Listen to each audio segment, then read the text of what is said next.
All right. What's up, everybody? How you doing out there? Welcome back to the show. This is last week's fight. My name is Thinker St. James, and tonight we are going over each and every fight from UFC Fight Night, Burns versus Morales. Taking a quick look at next week, just a very brief one since we're going into an off week in between, and then we'll be doing a little bit of an audience Q&A so y'all can ask us some questions, give you some answers right here on the show. And of course, to do all of that with me, as always, the Ohio player, my co-host, the man, the myth, the legend, and a man who knows more about what's going on at Karate Combat than the people in the Karate Combat Discord, Mr. Chase Parton. How are you, sir? I am obviously living another good week. We had some fights on Saturday. It is now Monday, and I am fucking ready to talk about it. I'll tell you about that. That's right. We had a pretty solid Apex card. This was another little card that could, I thought. A lot of decent performances on here, a couple of good knockouts, a couple of submissions. Really had a little bit of everything. So, of course, we're going to get into all of that. Of course, if you are new to the show, we're going to be going over each and every fight from UFC Fight Night, Burns versus Morales. If you got something that you want to talk about that's not pertaining to the fight that we're talking about at the time, save it for afterwards, because we're going to have a whole bunch of time to chat with you guys, answer questions, and just kind of talk it up, chat it up a little bit today. So a little free and easy episode of the show today. So let's start this thing off by saying this was UFC Fight Night. Burns versus Morales took place at the UFC Apex in Las Vegas, Nevada. What did you think of this event overall, Chase? So going into, there's actually a couple different points of view. So going into it, initial reaction was like, all right, here we go. We got another Apex card. Look at the names, write it off. This is a night to get drunk kind of deal. Afterwards, this is one of the better Apex cards that we've seen. Probably, I would say in a long time, but also of all time, considering the timeline that it's been around. But I would also want to say, compare it to something like the Apex 100 that we saw just not a while ago. And these were also fights that unfortunately will be forgotten, is what I will say initially, because I didn't forget them, but talking about Apex 100, nobody even talks about that card. Like, you can't even tell me that people have any relevant memory of anything that happened right there. And it sucks that we get cards like these that are so damn good at the Apex that people are just never going to talk about, which sucks. Well, I gotta hope that some of the individual fighters' performances are what's going to stand out in people's minds, because there's definitely one that we'll get to that, for me, is going to be like the defining performance. I mean, yeah, multiples, of course. Chat, come on, one. One One in performance. particular for me. Yeah, no, there were definitely multiples, but like one in particular, because it was a person that, like, coming into it, I remember last week we were going over it, and we were saying, the specific fighter that I'm thinking of is like, who are these guys kind of thing a little bit. And it's like, this is now a defining performance that I always am going to go back to. So, like, hopefully that happens for a couple of the fighters as opposed to the fights themselves, if it's not going to be something that gets heralded in the sands of history kind of thing. You know what I mean? Yeah, but damn, it was a damn good card. So that's what's a shame, because I'm telling you, like, this one, people are just they'll rant and rave a bit like, why couldn't we have seen this in front of a crowd type deal? And then they'll post the clip. But other than that, they're not going to be talking about anything that happened with Mr. Hyung Sung Park or Denise Gomez, anything like that, So I just think it's a shame. Gabe Yeah, Green. hey, okay, Yeah, okay. of course. We'll get into it. Yeah, we're gonna get into all of it, of course. But yeah, no, solid card, and this is definitely a prime example of why these cards matter, in my opinion. Like, these are the cards here that show you and inform you about fighters that are not on the big cards, are not on the pay-per-views yet. It's what they were even talking about it on the commentary of this event, saying that, like, a lot of these guys are trying to fight their way into the spotlight with performances like this. So you got a lot of delivery in that mentality and in that goal and effort with these guys. Some people put on like serious banger fights, banger performances. These are the performances that will propel them forward into the larger fights and larger shows. So you never miss these, because this is where it all starts. And, you get a better understanding of what you're going to get on the bigger cards by paying attention and making sure that you never miss these Apex cards. Yeah, this one was good. I'm actually just really excited to talk about it. Yeah, well, let's do just that. Starting things off over here with Tisha. Oh, actually, no, Whoa, there whoa, wasn't. whoa, whoa. There one more. Yeah, what I don't know. There What happened? one I have. There was one last thought that I wanted to say. That kind of just threw me off. Now I even forgot a second time. So let's go forward. Go forward. Jesus, I don't even know what just happened. That was crazy. Da-na-na-na-na-na. Yeah, All right, well, if you think of it, you can jump in. But Tisha the Pennington, momentum. The yes, momentum. This is maybe proof that momentum can carry a card. Not the momentum itself, but it's like when somebody sees a finish, the next guy's like, all right, I got to get one better than the girl, and then the next guy's like, okay, the flyweight's gonna do it. Like, okay, I can go ahead, kind of deal. I felt that. I felt that energy. yeah, absolutely. And actually, I mean, to that point, I thought that they handled the pacing pretty well, all things considered, too. I mean, there was a lot of times where it was some extended periods because of the amount of finishes and stuff. But I mean, with that being said, and also, we'll talk about the co-main event, of course, being canceled on this card. That's something I guess we can kind of touch on just in general because it is a point of note for this card that we did have a fight drop out a mere hours before, not even really. It feels like it was only like maybe an hour before it was supposed to take place. I So was gonna all of that say, considered, oh, sorry, I yeah, was gonna say mhm. this is a great time to bring it up because it would have been nice to know at the beginning of the card that this was not going to happen. So we'll do the audience a favor and let you guys know now. The co-main event did not happen. So, and what the reasoning was, Sure. going right into it because it's actually really funny. What? Balado, I mean, is it funny? Okay, Yeah, sorry. Maybe is it? Rodolfo Actually, Bellato versus Paul Craig was the co-main event, and that was canceled. yes. And Balado the following day posted on Instagram, saying the injury was regarding a herpes flare up. I know that is kind of interesting to hear, especially in this sport. Now, I would also like to think maybe he's just being funny. I don't know. Maybe he's got a good sense of humor. But No, man. No, I okay, you think this no. is actually true? I definitely think it's true, and I'll tell you why. Herpes is like a legitimate concern in this sport. I mean, you're Well, talking about well, I right. mean, yes, I agree with the concern. I'm not saying that's no, like people can't compete with herpes. Yes, 100%. That's what I think. But it's the Mhm. fact that he actually like that just seems like a joke. Like, haha, maybe like I got herpes, guys. Haha, maybe I don't know. That's the way that I would maybe Well, take I it. mean, you watched the last season of The Ultimate Fighter, did you not? We saw a fighter on there who was canceled out for a match because of a flare up. Oh, okay. So you think it was an actual cold sore type I deal? mean, something like that or along those lines or something I don't related know. to it. I'm Yeah, thinking bro's absolutely. got some full blown things going on here. I don't know. There's a lot of different ways you could take this. I think it was also very vague. So do we really know? Like I don't That know. yeah, I think that's the issue is the way that Bellato He publicized it to the world is that it's like, hey, yeah, man, I've never had herpes take me out of a fight before, and it's like, well, what? Okay, let's back up and give me a little bit more detail here because that's a wild way to present it. you got to also remember that there's an extra layer. A translation has to be done here. So Sure. and it was probably through text, and that also sometimes doesn't translate over. But interesting enough, yes, that is the case.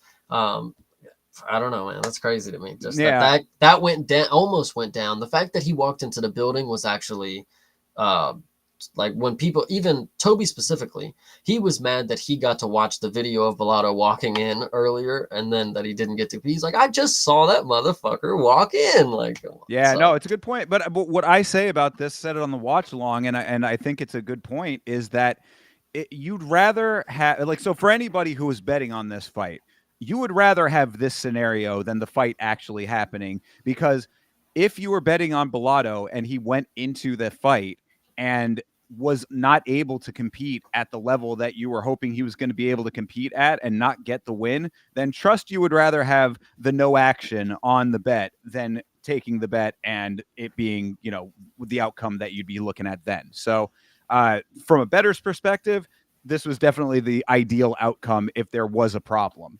From a fan perspective, obviously you wanted to see the fight, but just be happy that you saved yourself a couple of bucks just in case because your one leg of your parlay could have easily busted out had he gone into a fight that he was not 100% for. Yeah, and so I did want to bring that up early because I would like to go into this card thinking that the co-main event was what we actually saw, and I think that actually leads to a pretty decent lot of fights that we get here. And I'm telling you, like, on paper, you don't believe it.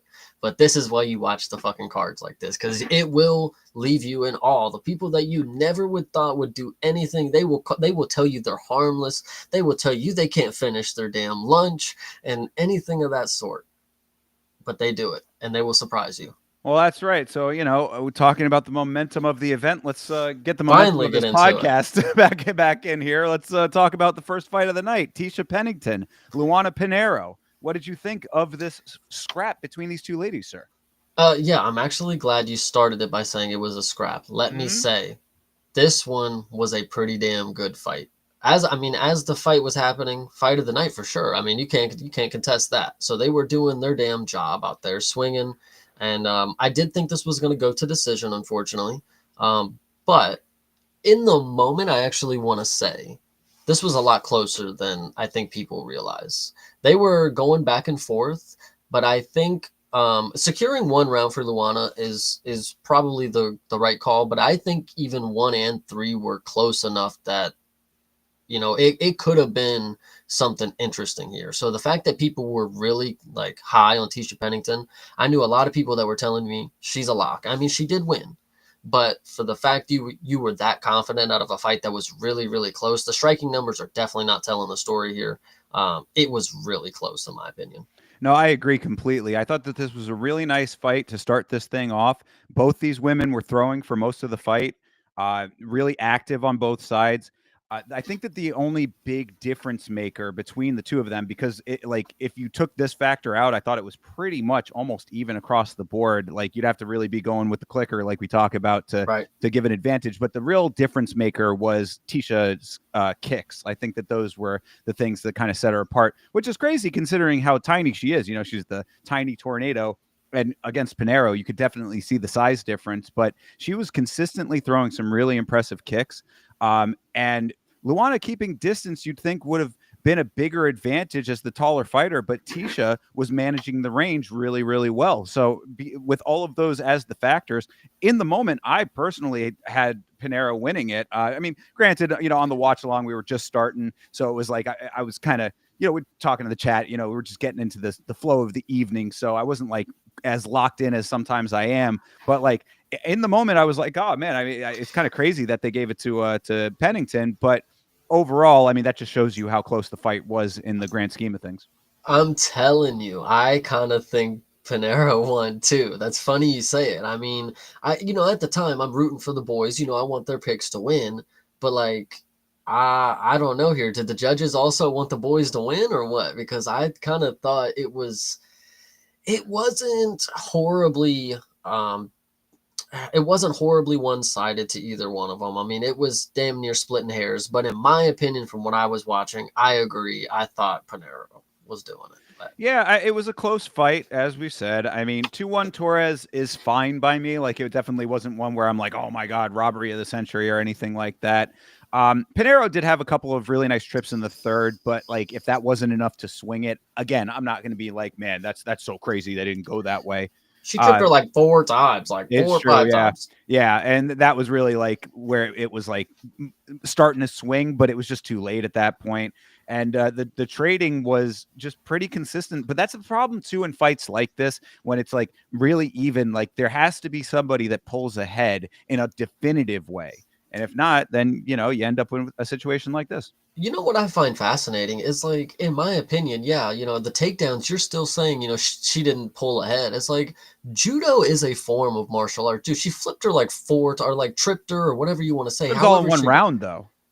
hey, I mean, that was a round that she could have won. In my opinion, she won round two. I think that's the one that got her on the scorecards. So Is that what it was? Because I that's think they crazy to gave, me. I think they gave Pennington 1 and 3, but I could be wrong. That's Um, wild because yeah, that should have been round three. That would have went to Pinheiro in that case because that's when she was really doing the most work with the trips. But But that's why I thought it was close, is because like I'm the judges, I'm like, oh yeah, she for sure won round two. It's like 1-1 kind of, and then the third round, I was like, oh, she got all them trips. Like no way she's not gonna win this. And then the judges gave. I'm like, that's kind of. I mean, we'll go into some sketchy. I think the judging is maybe one downfall you can give to this card if I'm viewing it, because right here again, I think Luana probably on a 3-0 fight, like fight skid. Like she's a lot better than she shows. She probably could have took this win. Like whatever.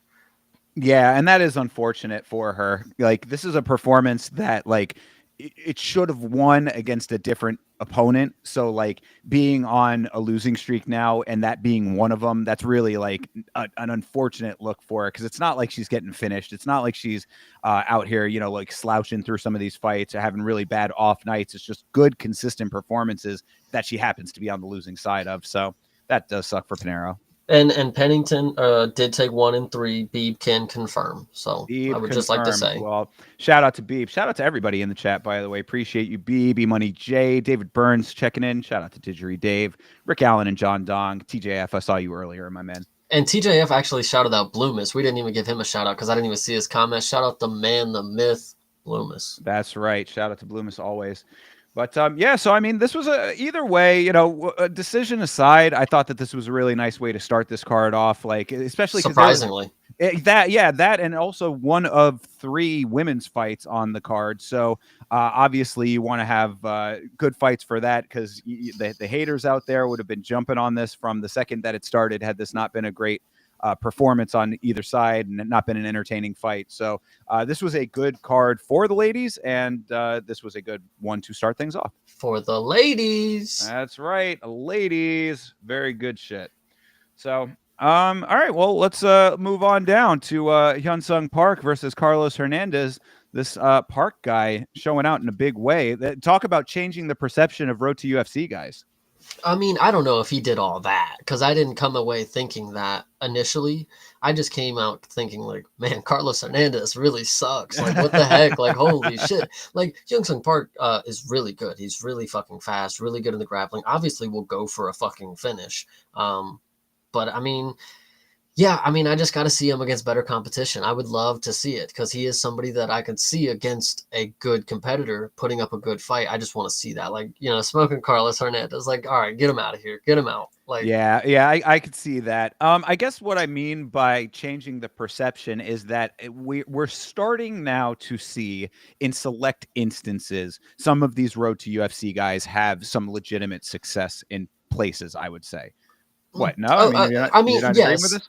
I mean, I agree. But when I think of like the road to the UFC guys, I'm thinking of more smaller nations kind of deal, like with like Jeka, Jeka Sirige kind of deal, like Mm-hmm. Indonesia, Yeah. Korea. I mean, they've gotten proven athletes already, like before, kind of Well, deal. that's a fine point to it, but I'm talking about the tournament itself because we've had plenty of times where we've been seeing guys either winners or not winners. I mean, I think there's been a couple of times where like runners up have also made it into the organization, and we've just Xiao been Long, oh yeah, was he not Xiao Long, Xiao Li, Zhang Li, whatever the dude last week. I fuck it, the Vietnam guy. I forget. He lost, oh but yeah, and then he yeah, came back and got the finish. yeah, Anyway, right. sorry. But so you know, so we're seeing like people who are either winners or not coming into the organization proper and having mixed results at best and often like losing efforts. And it's been like kind of one of those things where like we want the representation for these countries. Of course, we you know, it's an international sport. International representation is important, but at the same time, if these fighters are not actually out there doing the thing to get the win, then it almost becomes one of those situations where you're kind of like, this is all well and good, but like we need like legitimate talent out of this thing. Like this is not doing the job that it's supposed to be doing. So it's nice to see a couple of these guys go out and win in emphatic fashion and be like, okay, there is some legitimacy here. Yeah, I hear what you're saying. And actually, as I was butchering the names, it was Zhao Long and Kwang Lee.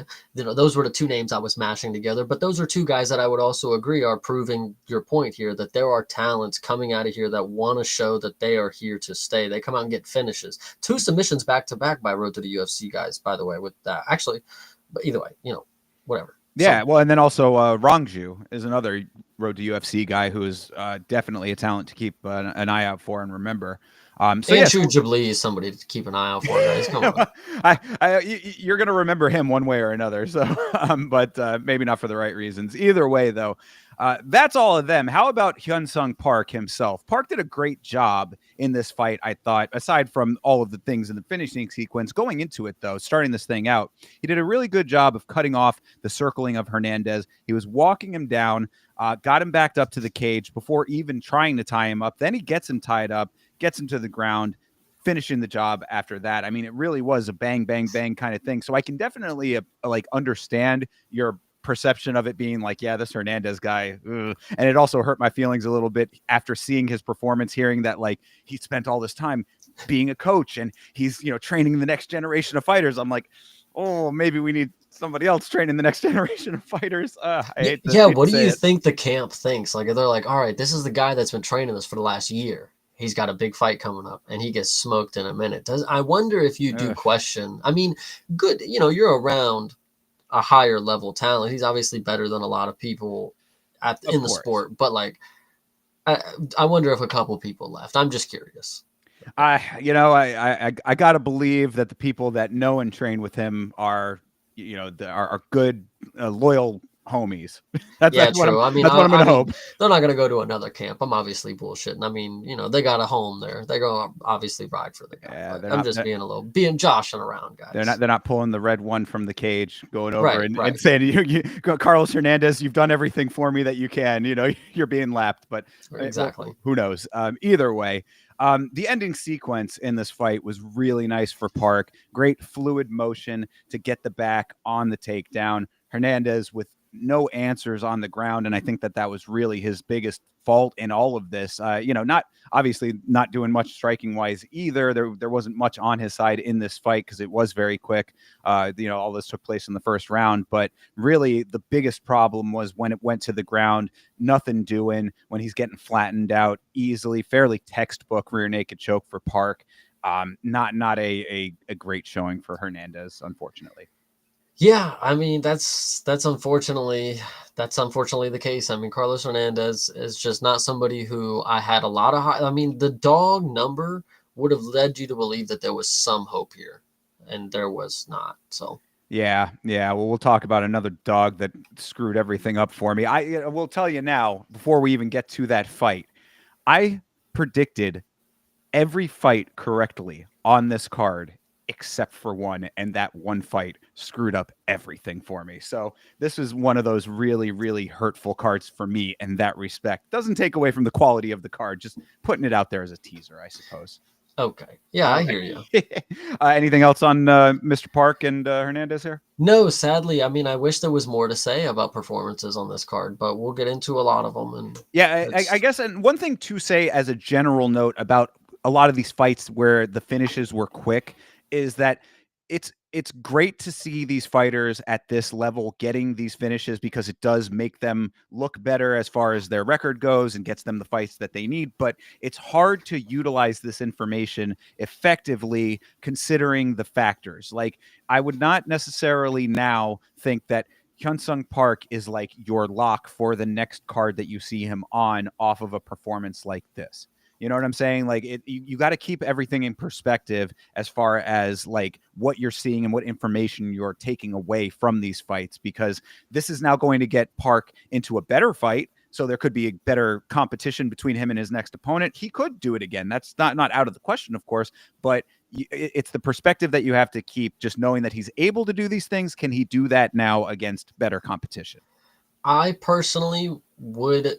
I'm not going to say that bro shouldn't celebrate, and I'm not going to say that I shouldn't celebrate for him as well. But I'm not just if he's the type of guy that wants to be the top of the sport, I would be doing him a disservice to make a fucking like make this so much more than it is, to make it seem like this is the greatest fucking win of his career.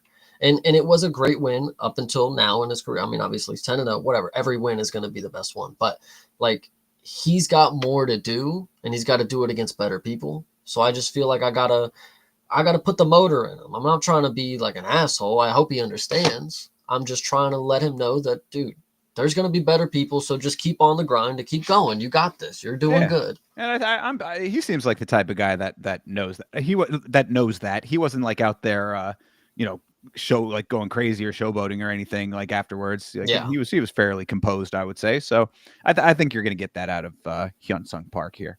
Hell yeah. All right. Well, moving on to Elise Reed versus Denise Gomes. Dominant performance for Miss Gomes here, and of the first of two, you know, maybe perhaps three, but three good women's fights. This was the first very dominant performance, I would say. What'd you think?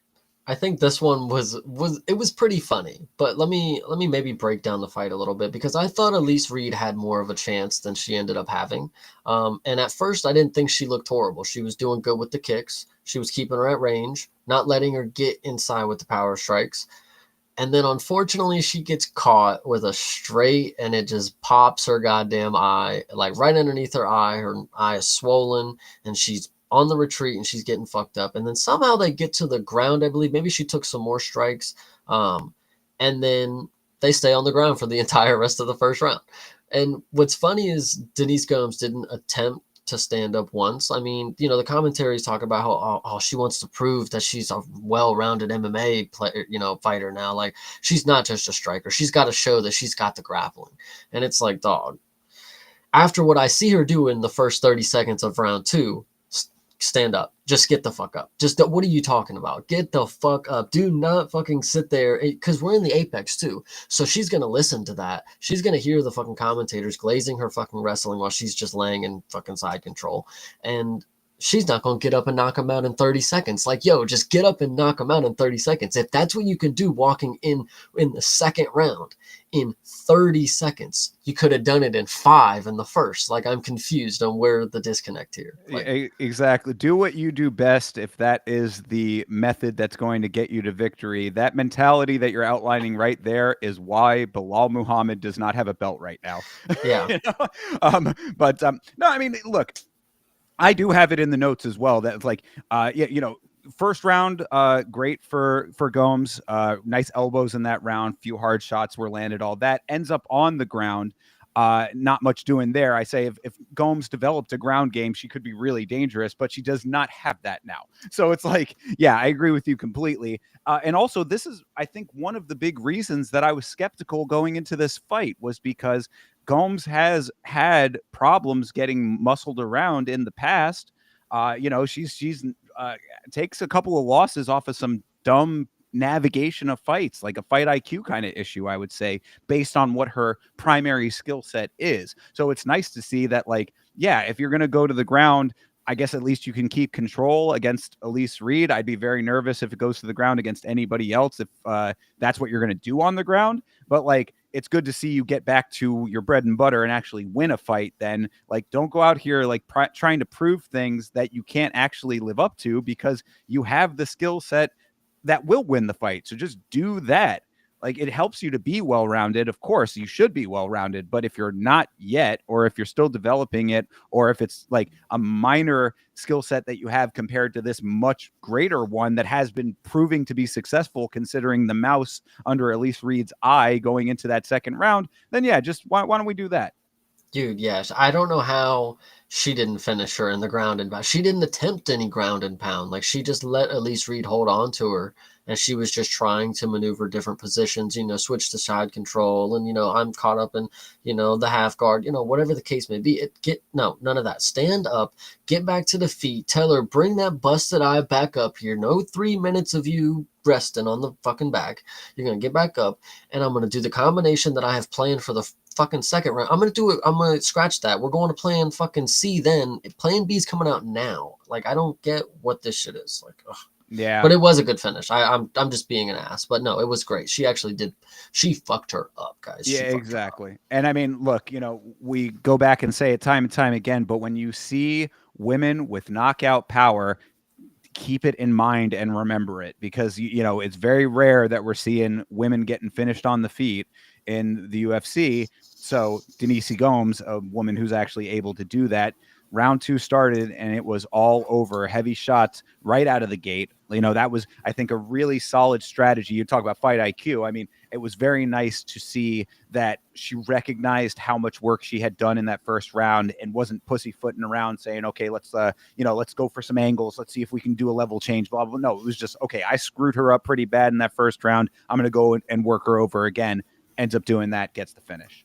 Yeah, I don't know. Maybe it was a little pity. Like, I don't really want to smash her face in now that I've already busted. Like, what if I pop it with an elbow? Like, I don't know.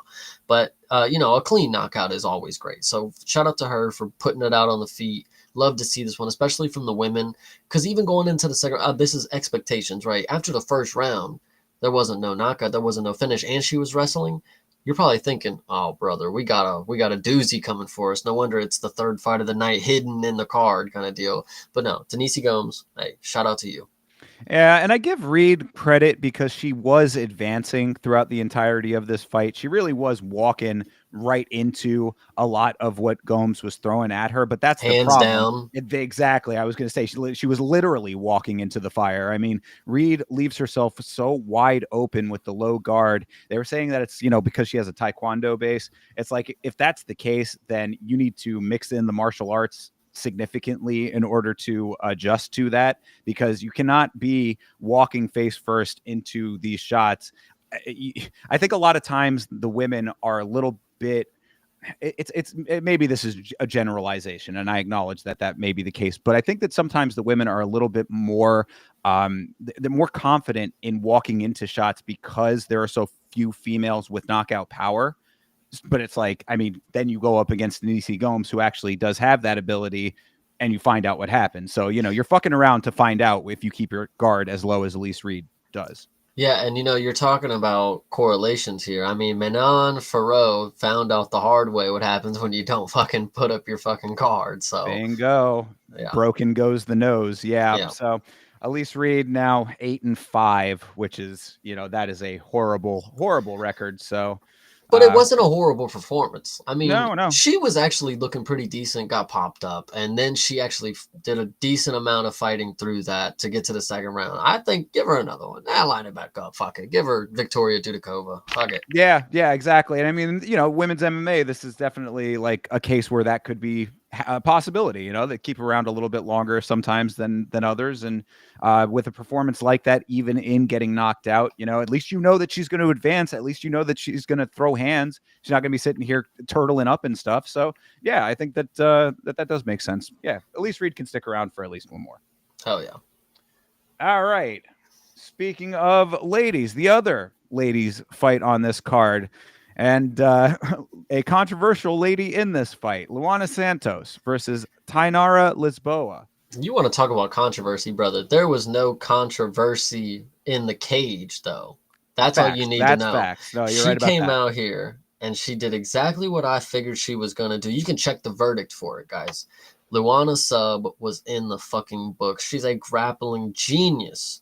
And she showed it right here because Tayanara Lisbo, everybody's coming out here talking about, oh, she's got some striking. She's going to do this. She's going to do that. Guys, she fucking sucks. I can tell you that right now. Luana Santos dogged her, bitched her out, finished it easy. I mean, nothing too, and it was actually at the last second too on the ticker is what they got. So that was pretty nice. She almost fucking broke her goddamn arm on live TV, and they were gonna show that shit like, woo, not Oh live yeah. TV, but whatever. So, Yeah. No, absolutely, it was. No, actually, prelims, it was my bad. yeah, Fuck. yeah, it was live, and it was right at the very end of round two. So very impressive indeed. No, this was an extremely solid performance for Santos through and through, because round one was dominant for her as well.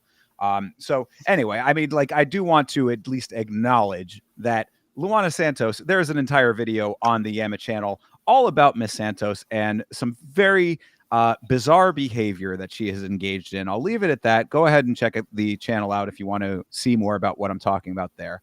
But in this performance, you are 100% correct, because yeah, she throughout the entirety of this fight, yet another fight where it felt like one long round with the amount of dominance that she put forth. The takedown in the first was early, not many submission attempts or threats in that effort, but full control throughout the round. So definitely took that one just off of the control alone. Second round was a little bit more of the same. Early takedown for Santos. She kind of spun her wheels for a little bit, trying to figure out and find the exact setup for the submission she was looking for. But when she finally did fish that arm out, the key lock was really slick and well executed. It was like watching her work. This is a good example of like seeing the tiny motions in action in order to get it to the desired outcome. Like if you go back and like this is one that I wish, like I know a lot of people don't wish for DC on commentary, but like DC with the Chiron where he could like circle and like draw little lines and stuff, like John Madden style or whatever. Yeah. This is one that you could actually do that with. Maybe not DC, but somebody could, because it's like if you look at it and break it down step by step in the sequence, she gets the arm, she's setting it up, she's getting it closer, finally crosses the threshold, gets the tap. Like there's a lot of steps to it. Those small motions we talk about all add up to the finish in this one. Nice performance for Santos. Yeah, I would say there's a couple key things to note on why this is a different performance than most. One, Luana Santos, very attractive, very, very beautiful woman.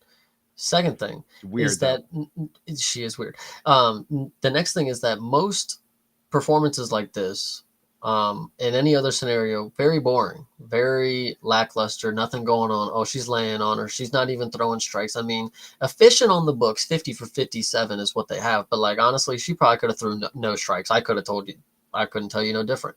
But then she actually finally gets the position, goes for the submission, but we are 1 second away from, at that point, third round where she has to go look for a submission. So I mean, it is, make or miss type of league, and I just really, Luana Santos made that more exciting than it potentially was about to be if we got one more second. Yeah, it's a good point. But really, I mean, not too much else to say about this fight. I mean, Santos was just really solid throughout the entire thing of it. She's showing that she is a definite threat when it comes to submissions. I mean, it's another case where can she replicate that against the higher ups in the division? But as of right now, I mean, what's there to be skeptical of at the moment? Yeah, and that's what's crazy. I mean, the line being this close for somebody who was on a pretty good streak, and then she faced some pretty decent competition, went on short notice, and then lost. Like she fought within a month of her fight, her previous fight, and then lost. And then now she comes into a fight against somebody who hasn't fought in like 2 years, and they want to act like she had a chance. And I mean, again, we were 1 second away from a potential 30-26, but I mean, whatever you want to say. This was a good performance. Luana Santos, give her higher competition. So Absolutely. Stop touching your dog's dick. true. All right. And Moving cats, on. whatever other animals you have in the household. Let's actually set a very clear guideline here. No animals, no touchies. Yeah. Yes, please, dear God. It shouldn't. It seems like something that's so fundamentally should be understood by any like rational, sane individual. But apparently, it bears repeating. So Yeah, it's just a general note for anybody out there, and of course for Miss Santos, who otherwise, as you said, is definitely a looker. for sure. All right. Well, moving on to Yadier Del Valle versus Connor Matthews. Yadier Del Valle coming in off of the Contender Series, looked really good on there. I remember on the last episode, I think you said you didn't remember his performance on there. I think you'll probably remember this one now. Yeah, definitely. I mean, it was a good one. He definitely won the fight very emphatically. It was very, very fast. Connor Matthews came in, and I kind of could have told you that he was not going to have a chance. Like, Yadier looked massive. This dude is fucking chiseled by the Cuban gods themselves, I tell you. He came in, looked good for the part, got the job done. That's all you need to know. Yeah, for sure. And they were talking about the size difference, and Matthews saying that, oh, he's got a lot of muscle on him. I'm going to take him into the later rounds, and I'll be able to get him done then. It's like, not really, not when Yadier Del Valle is doing his work, because man, he caught a kick, turns it into a takedown, and then it's just pure muscling to work Matthews into the position that he wanted. Like that, maybe, I mean, look, in a different set of circumstances, maybe Matthews was onto something. Like maybe a dude of that frame fighting at what were they? They were at featherweight. Yeah, exactly. I mean, like a big bulky featherweight. Maybe there's some potential for his line of thinking to be correct if it was a different guy. But if that's the case, you can't let what happened happen. You know what I mean? Like you can't have the catched kick turned into the takedown and then just him using every one of those muscles to flatten him out like a pancake, sink in the choke, and call it an early day at the office kind of thing. Yeah, I mean, maybe it was just like I don't want to say poor game planning. Maybe it was just predictable game planning. You know, Connor Matthews, he's like, okay, I got this big muscly guy. I'm definitely going to kick him in the stomach. On the other end of it, they're like, you're a big muscly guy. He's going to kick you in the stomach. We're going to catch the kick. So I don't know. Whoever, I mean, instinctually, he probably just caught the kid, trip, got him to the ground. That was it. But whatever you want to say, maybe it was in the book somewhere. Shout out to whoever drew that up.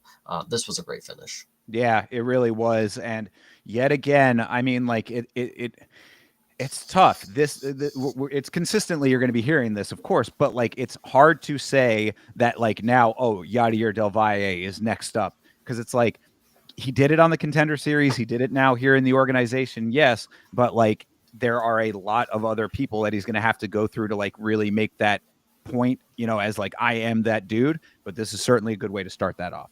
I think there's also a key difference here when we talk about people who get finishes compared to other people who get wins. I mean, it's also it's the level of comp. I mean, if it's somebody that I truly believe, we will get to it later, and it's actually a little controversial. But if it's somebody that I truly believe is the better fighter, and then you win, it's like, okay, you're making a believer out of me that you're better than the guy that I thought was good. But if it's just somebody, it's like, who the fuck is Connor Matthews, guys? Like, come on. Like, this is the technician next door kind of deal.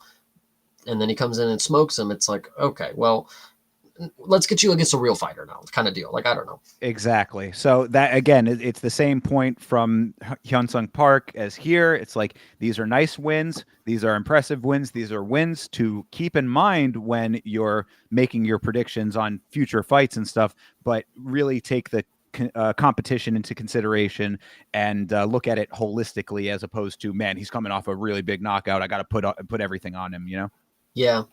This was, I don't know what the matchmaking right here might have been a little, they might have thrown a little weaker comp to our boy from Cuba. I don't know. You gotta question that sometimes. Like, I know the last matchup, with the two women, it's at least striker versus grappler. In a sense, it's a little styles make matchup.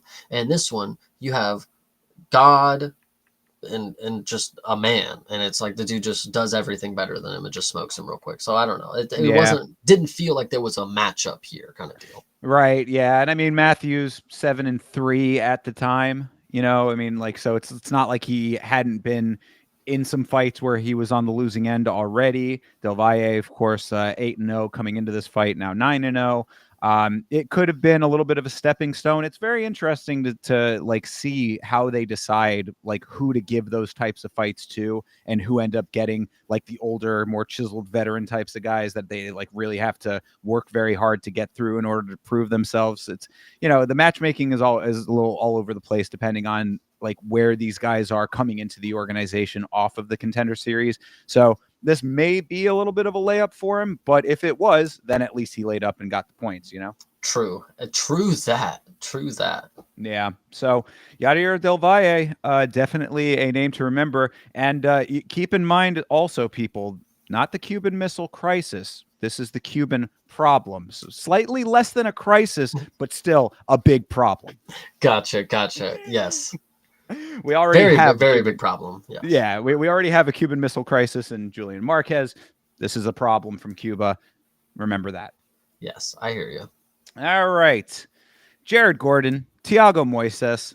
I've always been a Jared Gordon fan, so this was really nice to see. I was interested to hear your thoughts about this because I feel the haterism in you, Chase, when it comes to Jared Gordon. So what do you got? It's actually quite interesting because the entire week I'm sitting here saying, if people arguably say he beat Patty, then he should win this fight. Yeah. Like, yeah.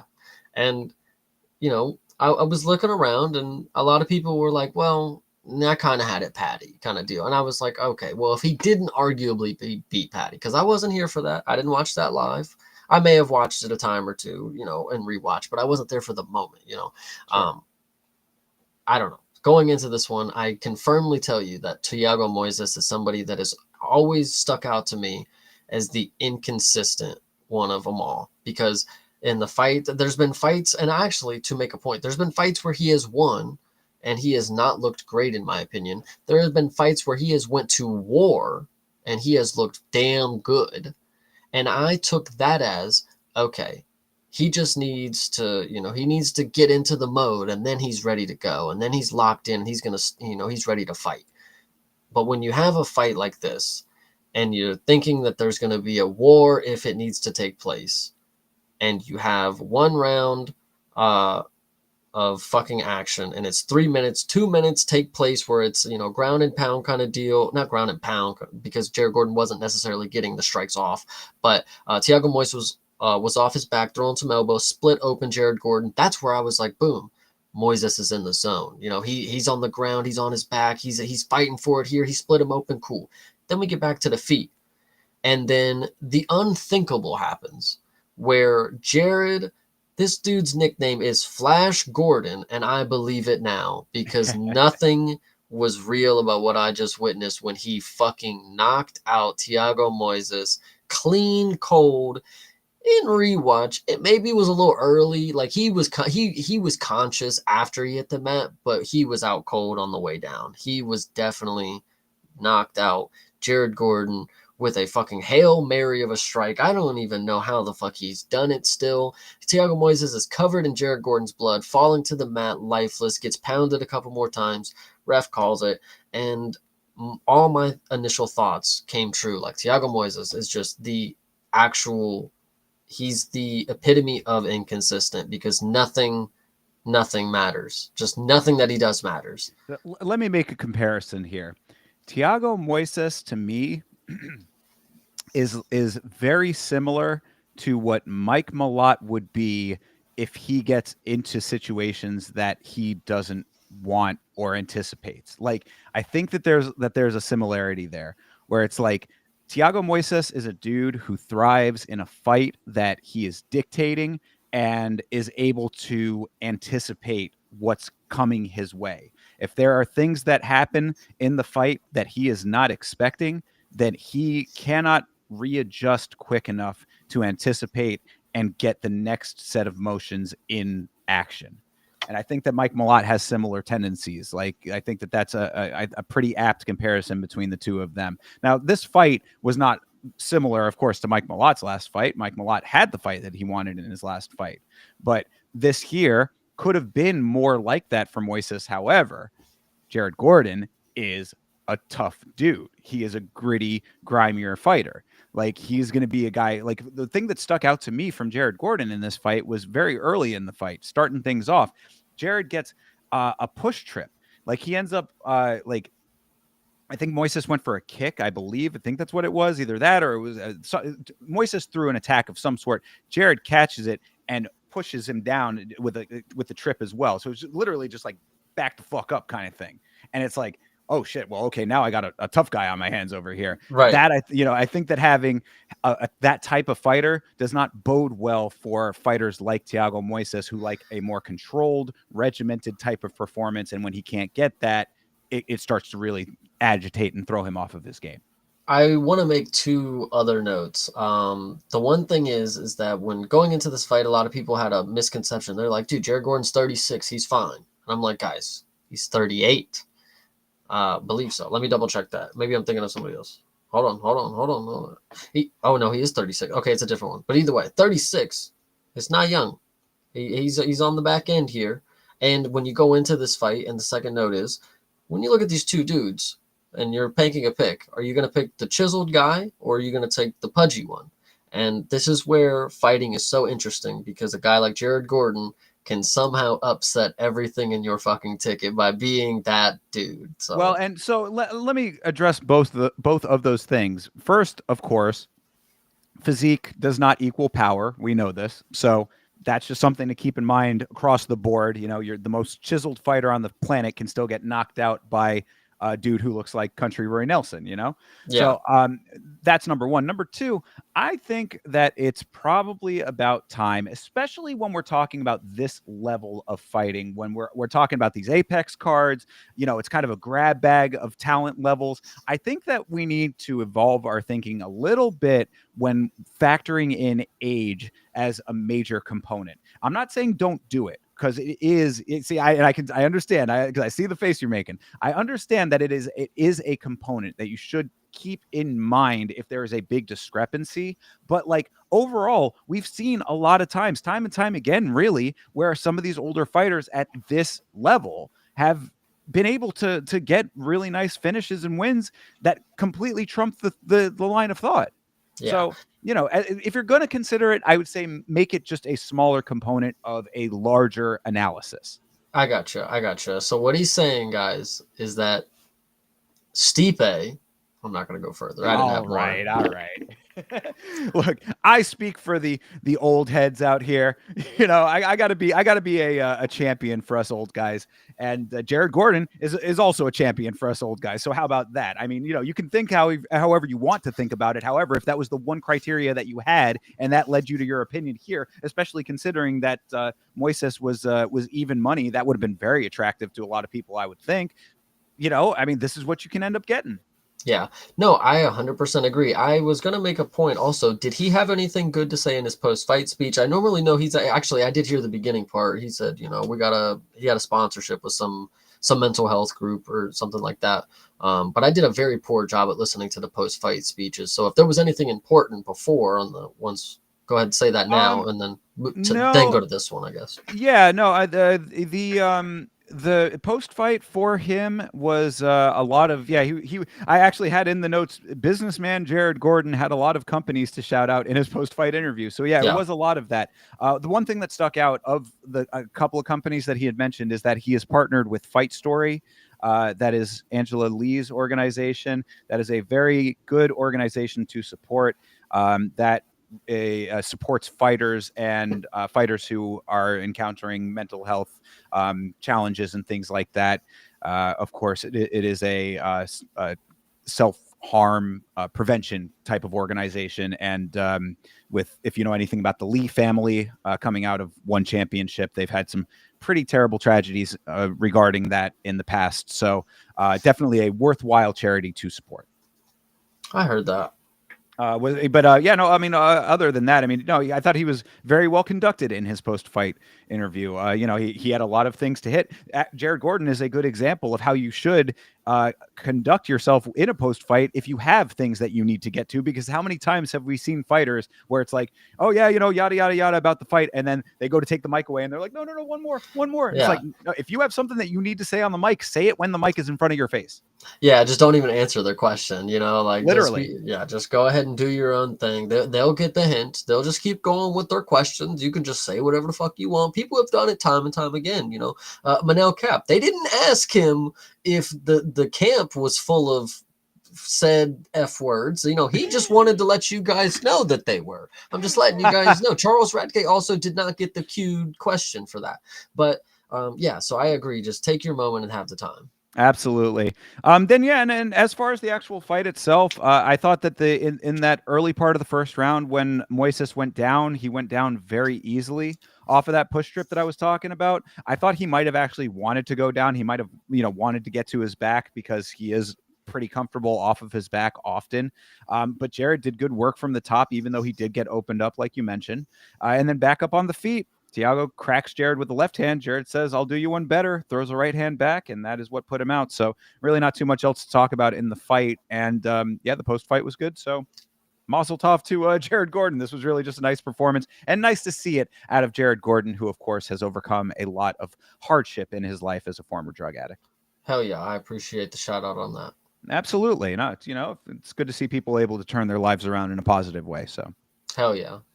all right, moving on to our featured prelim fight here. Turn And it around in a positive way. This bro, fight right here. And this is what I was talking about at the start of the stream, where it's like, if there are people who do things in these fights that are memory worthy, that you need to commit to memory, then remember the goddamn name and what they did. Because Gabe Green in this fight with Mateus Camilo, this was something that should be remembered for as long as he's fighting, and he should be heralded for this performance. You're talking about this like card being like something that should have been in front of people. If this was in front of a crowd, the crowd would have been losing their goddamn minds with what this guy was able to accomplish here. So Gabe Green versus Mateus Camilo. Go ahead, sir. Dude, this fight, I actually feel so good about the pick that I made. I just go to the bell. It's the featured prelim bout. It's in the spot for a reason. These guys, it's a short notice ish, I believe. I feel like I keep saying that, but I don't even know if that was actually true. But damn, they fought like they weren't going to the bell, and I damn near loved that shit. This was a really good close fight. The striking on the feet was a little closer. Maybe I'm misremembering that. Camila was pretty fucking toned for the fucking weight class.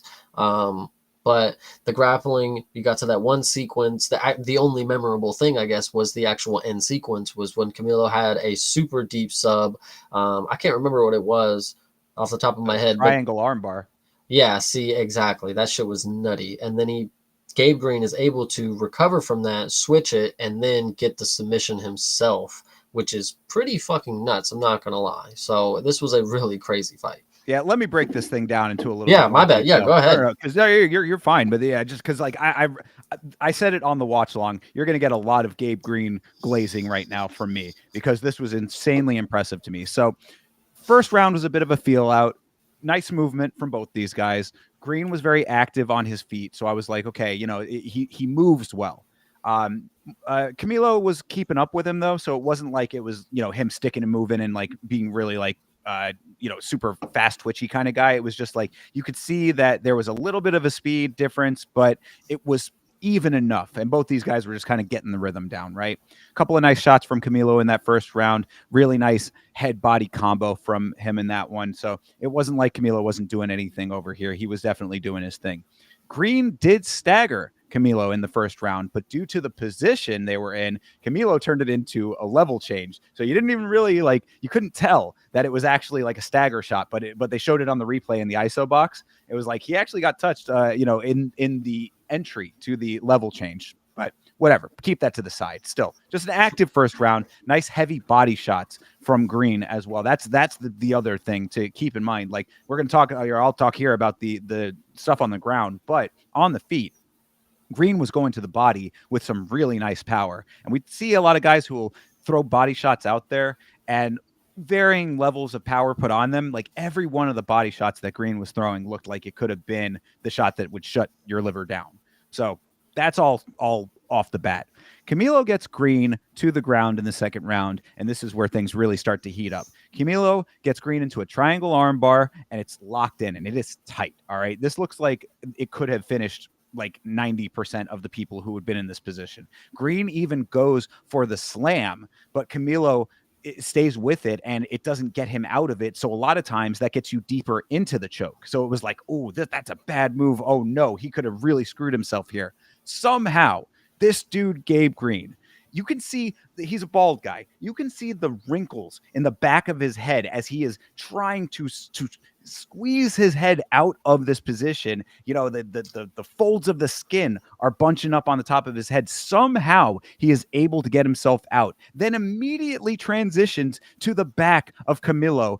Body triangle locked in such a quick motion, fishes the neck, and gets a face crank sub that Camilo taps to almost immediately. Like it was a quick tap for the position that they were in. So this reversal, the way that I'm describing it kind of quickly, was almost as quickly as it happened. And Yeah. Gabe Green is all to thank for it. So this performance needs to stick out in your mind as the thing that you remember when you hear the name Gabe Green. Yeah, this one was damn good. And I actually would like to think it's a little enjoyable to note that, like, he got him in a really deep sub and he was trying his heart out for it. And then he kind of tapped a little early. Like that's like something the Cage villain would do, kind of deal. Yeah, for real. It almost did feel like it was like, oh, wow, that's a little bit of a storybook kind of ending. Yeah. But I guess there could be a couple of things that you can attribute to that. The fact that this is a triangle armbar that essentially was similar to the one that Patty had on King Green. That was one that was able to take out an opponent of a decent stature in this sport. It's certainly a veteran at the very least, depending on how you feel about Bobby Green's credentials. But either way, this could have finished him and 90% of the roster, but he was able to somehow thwart it. And then I would guess that the only thing I could think of is that maybe the slam did a little bit more damage than I was giving it credit for.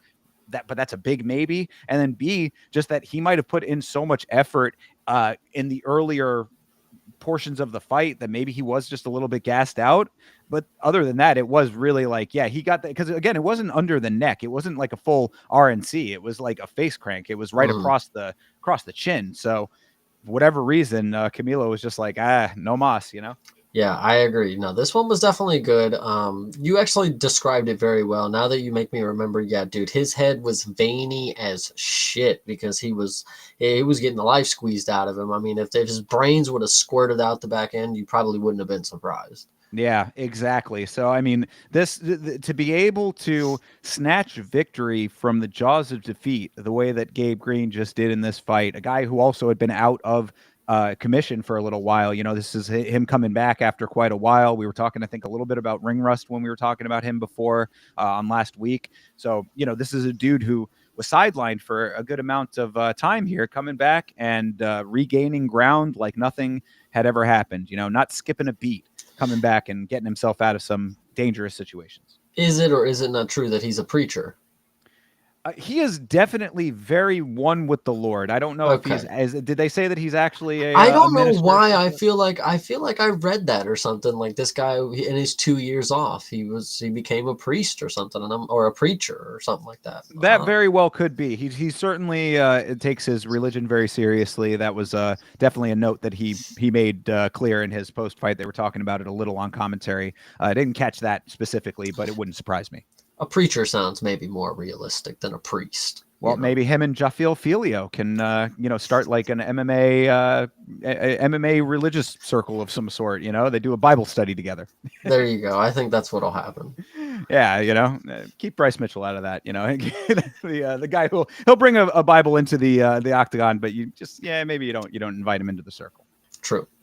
But I mean, that's all I had to say about this one, man. Gabe Green is that dude. Remember the name. Yeah, I hope you bring this energy the next time he fights, and hopefully it's not against somebody that I also think might win. I promise you that I will bring the energy, because I will now not forget Gabe Green. Are you just going to remember him like, oh, he's a killer grappler? Because, like, what's your takeaway from the situation that you saw in the finishing sequence? Because on the feet, they were pretty evenly matched up until it took a split-second moment after he slammed Rona's head. And, like, a concussion might be valid. I mean, getting slammed on your head is very valid. I mean, and then moments later, then you get your face pulled on. It probably did fucking hurt. So what I take away from it is two things. One is that he mixes up the shots nicely, because those body shots that he was throwing with power were definitely good. So that, as far as his striking goes, that'll stick out. And then the other thing is that this dude does not quit on himself. There you go. Dude, how many times have we? I mean, you could even say that. Look, I'm not trying to put it on the guy, but you could say that Camilo might have quit on himself a little bit in this fight. Perhaps. I'm not saying that that's the case, but interpretation, tapped rather quickly. Gabe Green is a dude who, in a situation that would have been the end for anyone else, said, "Not today, Satan." Yeah, he was willing to go to sleep. That's what you should know. I mean, obviously, Camilo probably wasn't going to go to sleep if it was over the chin, but he was willing to, not tap. So there's the note there. Go to sleep or die trying, Yeah, there you go. All right. I think 50 Cent said that originally. It was many men wish sleep upon me. There you go. All right. Let's move on to Julian Erosa versus Melchizael Costa. Your boy. I know you are a super fan of this guy. Did this performance here enhance your fandom, Chase? You have no idea what this performance did for me right here. What did it do? Okay, so going into this performance, you have somebody who's going to be completely overrated after he got a knockout against Darren Elkins. Okay, cool.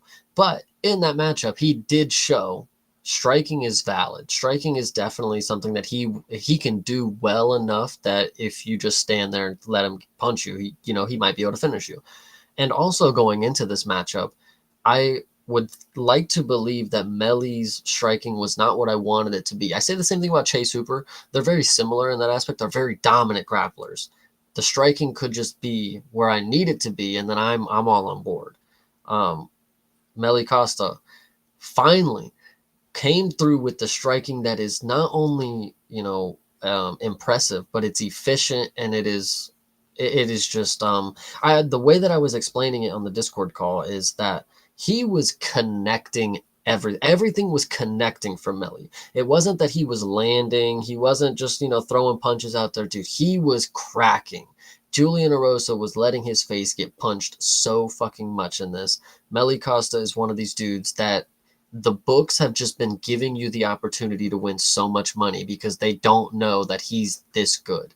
They don't know how driven he is. This is the guy who wants to be the first champ with vitiligo, and I believe that he can do that. Seriously, if he looks like this, if his striking can look like this again, we already know his grappling can look like subbing anybody he wants. So All right, I need to dig into some of these statements here. So you're talking about Erosa potentially being overrated because he's coming off of a win over Darren Elkins. Do you not see the 31 in that win column for him, sir? This dude has been around forever. I mean, like as far as like in this sport goes, this dude is 31 and now 13. So I mean, yeah, it's not necessarily like a stomper of everybody, but this guy has been through these wars before. He is a tough dude and he can get those wins. 31 is no joke. see, but you got to understand. From my perspective, when I started watching the fights live, from what I've seen with my own eyes in the moment, I've seen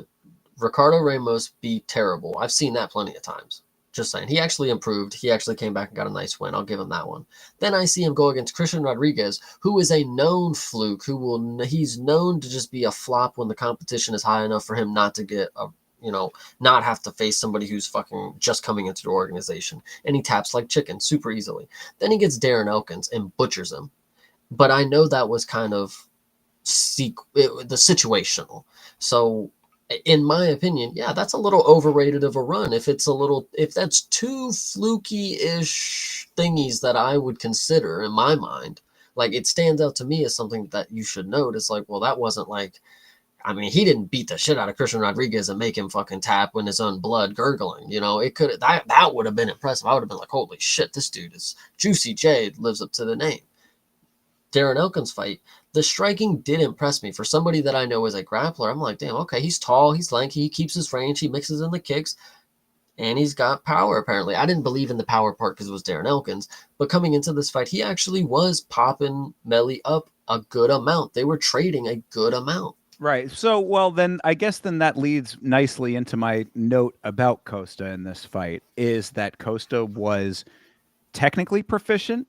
He was accurate. He threw in good volume, and the guy has no power because Julian Rosa is a dude who, I'm a fan. So I mean, we'll keep in perspective here. Maybe I glaze him a little bit too much sometimes, whatever. But the note that always sticks out with him is that he is very touchable. I mean, the dude, he goes down pretty easily. That's his fundamental flaw, is that he is chinny. So if you're cracking him in the face multiple times and stagger shotting him at least once or twice, I remember that, and you're not able to put him out, then that does make me question your power. I will, yes, agree with the power that it is maybe not there, maybe. Or you could also argue maybe Julian Erosa just grew a pair of nuts. He got a chin now, guys. Like I don't know what to tell you. Maybe he is just that guy. I don't know. It's maybe one of those fluky things that Julian Erosa will just go on to get knocked out again, or Melly Costa will go in to knock somebody out that'll want to stand with him, thinking, oh, you can't knock out Julian Erosa, you can't knock me out. Who knows what the actual science is behind it? I will agree that I think the power was depleted very early because we see how gassed Melly was at the end of the fight. I want to say he was tired early. and then he was really fucking gassed at the end there. And then another thing that you want to say as a downfall to him, and this is just part of the learning experience, because now he was able to feel the third round heat. You know, I'm tired. I didn't sub him in round one. He didn't fucking put his head in my arms. You know, whatever you want to say. So I think this was a good learning curve. But Melly, when he does get tired, he just does not care about defense. He don't give a shit. He just like keeps his head up there. He'll get punched. Actually, he does a good job. There was some moments where he was doing some great, weaving work, but he was getting touched, and then he was just laughing it off. It's like, dude, you got to be careful with that. You're in a featherweight. Somebody might be able to carry the power until the third. I mean, just one division below, you got Vinicius Oliveira, who would do a flying knee with 3 seconds left on you, buddy. So Yeah. you better just be careful. I'm just saying. I Yeah, no, really do love absolutely. this dude, though. Yeah, no, and I understand, and he's definitely won you a good amount of money over the times that you've been betting on him, so I can understand that element of it. And to be fair, Costa looked really good throughout these first two rounds. You know, he was in good form, active throughout. Nice Superman punch and head kick in the first round. Takedown into the guillotine in the second was really nice as well, even though it didn't, get him to a submission or anything like that. But it was still nice work. Arosa on the other side didn't really come alive until late in the second round, which sadly cost him this fight because he was really trying to do everything he could in that third round to win. Like, this is another one of those fights where it's like the scorecard is absolutely accurate, but it doesn't, to me, tell the full story in the sense that Rosa, if you saw that third round, if he had fought with that same intensity throughout all three of the rounds, then Rosa probably would have won this fight. But it was like he just only started to really come into his own with like maybe a minute left on the clock in the second round. And then that third round, he was trying everything. But by the time he did turn it on, you said that Costa was gassed. He was gassed as hell too, Erosa. I mean, this dude, he was way too tired to keep his speed up. There were times, I mean, I remember Vitz King on the watch along saying, God damn, this Erosa dude is throwing slow as hell. And he wasn't wrong, sadly. I mean, and it's not even like Erosa doesn't have a speed a component to him under normal circumstances, but you go through two rounds basically of getting popped up by Melkaziel Costa over here, and you just don't have the gas tank to be able to carry it through in that third round, even if you want to. So you got to be more consistent throughout all three of those rounds. He wasn't. Costa was better, at least in those first two. Got the win. I think what is also a very underrated thing about Melly Costa. So when you think of Julian Erosa at the featherweight division, you think of a very tall, lengthy, rangy striker. When you think of Melly Costa, you don't think of a massive, imposing force. But if you want to look at the numbers 5'10" and 6'1", I mean, I didn't see it in that fight. Melly looked just as tall as Julian Erosa, and he looked way stockier. He's a big dude for the division, and you don't really think about it because he's always grappling with people. The fights are always over too quick. You don't really get to see him standing with people this much. This is going to be the only time that you're going to see somebody who's like almost as big as him, but obviously not as, sturdy. Melly Costa is going to, he's going to get somebody who's like, borderline midget, on to him here soon. And it's going to be easy for him, I think. I would say that that's probably pretty accurate. I'm still skeptical of the dude when he's going to be going up against like the higher levels of this division. I mean, it's very like unwise to me to think that this dude is like champ potential because you're saying he wants to be that dude, the first champ with vitiligo. Look, and obviously all power to him. I think it's a great story in that regard and everything. But I just personally, I'm not seeing it yet. Chase, you think otherwise? No, I think there's a key component to that. Yeah. Is like the UFC knows that there's something there. Like he will be the type of person that they're gonna give the slow cook to. They're gonna make sure they give him the fights that they know he'll win, but it's not like an extreme jump where we know if he loses he's fucked. I think they're slow roasting this guy really fucking well because they know first champ with vitiligo, that's history making, whatever you want to say, world book right there. Like that's an entertainment portion of it. So, well, no, I definitely agree with you on that. They certainly aren't trying to overload him early. They're not hot-shotting him in any major capacity. He's having to work for it if he's going to rise up in the rankings, and he's been doing it. So, I mean, they're obviously credit to him on that. I'm not a hater. I mean, like early, I don't dislike the guy at all. I question his power a little bit, and I've seen in the past some technique that was giving me pause. But in a performance like this, it does show that he is pretty goddamn well rounded. So, go out there if he can just somehow, if he is such a big guy for the division, which he does, he's bulky dude. It's like if figure out somehow, some way to get a little more power in those hands, because you got to be able to finish guys like Julian Erosa. Like it's just 100%. it's necessary. Yeah, I agree. All right, moving on to Dustin Stoltzfus versus Nursultan Ruzaboyev. This was a crazy fight. I enjoyed this one a lot. This one was definitely crazy as hell. Probably fight of the night. Yeah, oh yeah, this had to have been fight of the night. I would Yeah. say it was definitely up there if it wasn't it. But no, to break it down, this fight started off with intense. I don't know. There was just something in the air because these fights where you're kind of expecting a finish, you're always on the edge of your feet. You know one of these guys could land, and one of them can go to their butt. You'll see in the first round there was an instance where somebody got dropped. You'll see in the replay it ended up being a headbutt. In the moment, that doesn't fucking matter. Bro got dropped. He's on the ground. The judges are like, boom, he's on the mat. Whatever. Then it gets to a moment where it is one of the deeper submissions that we have ever seen.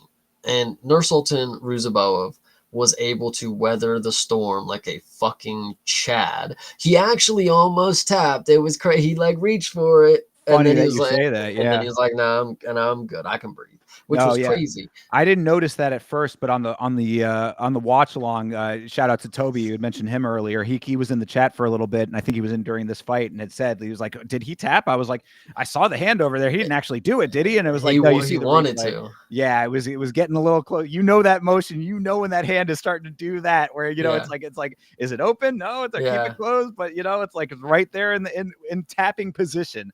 And he did not do it. So congratulations on that one for Ruzaboev. But yeah, exactly. Like you said, head clash in that first round drops Ruzaboev, which is very unfortunate. But like you said, too, does not matter. It's not one of those things. Maybe after the fact, there might be like an overturning, but you don't want to get it to that point. And shout out to Ruzaboev for being such a goddamn tough guy to be able to weather that storm, because Stoltzfus nearly gets the submission via guillotine that you'd mentioned, very tight. Ruzaboev somehow weathers all of that and then full reverses position into mount. So this is another instance, much like Gabe Green, where it's a very, very dangerous submission threat that somehow completely gets thwarted and reversed.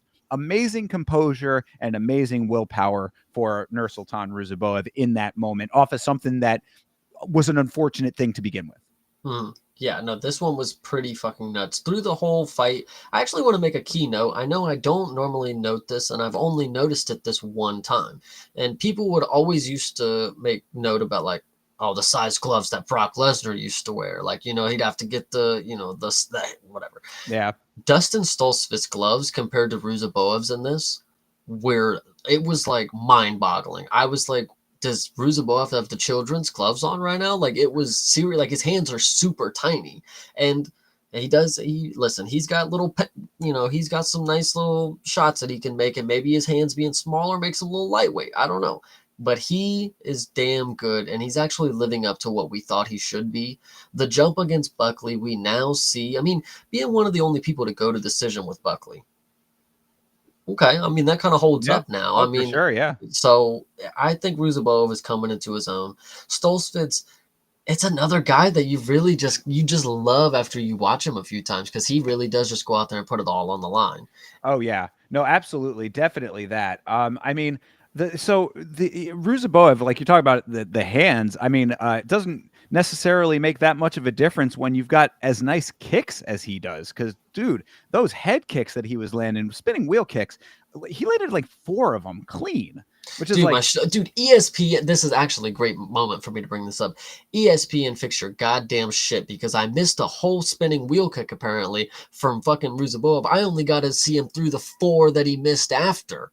If at this moment in time he got a cool fucking moment, I missed it because of ESPN Plus. I blame whoever the fuck was on the desk that day. Yeah, you're having some streaming problems.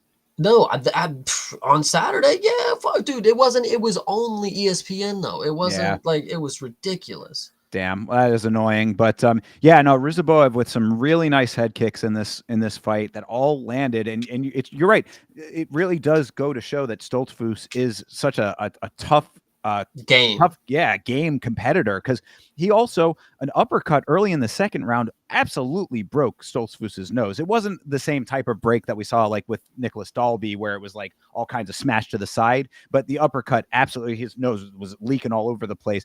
Tough mother eating a shot like that and then keeping the pressure on regardless, because that's the note really. It's like, yeah, we'll see sometimes guys get their noses broke and they'll stick it out through the fight. It takes a different type of fighter to get their nose broken, recognize that the break has happened, and then say, I am going to continue to push forward. So Yeah. Stoltzfus is that dude for that. Great effort for Stoltzfus all 3 rounds, just out muscled by Nursultan in the grand scheme of things, I think.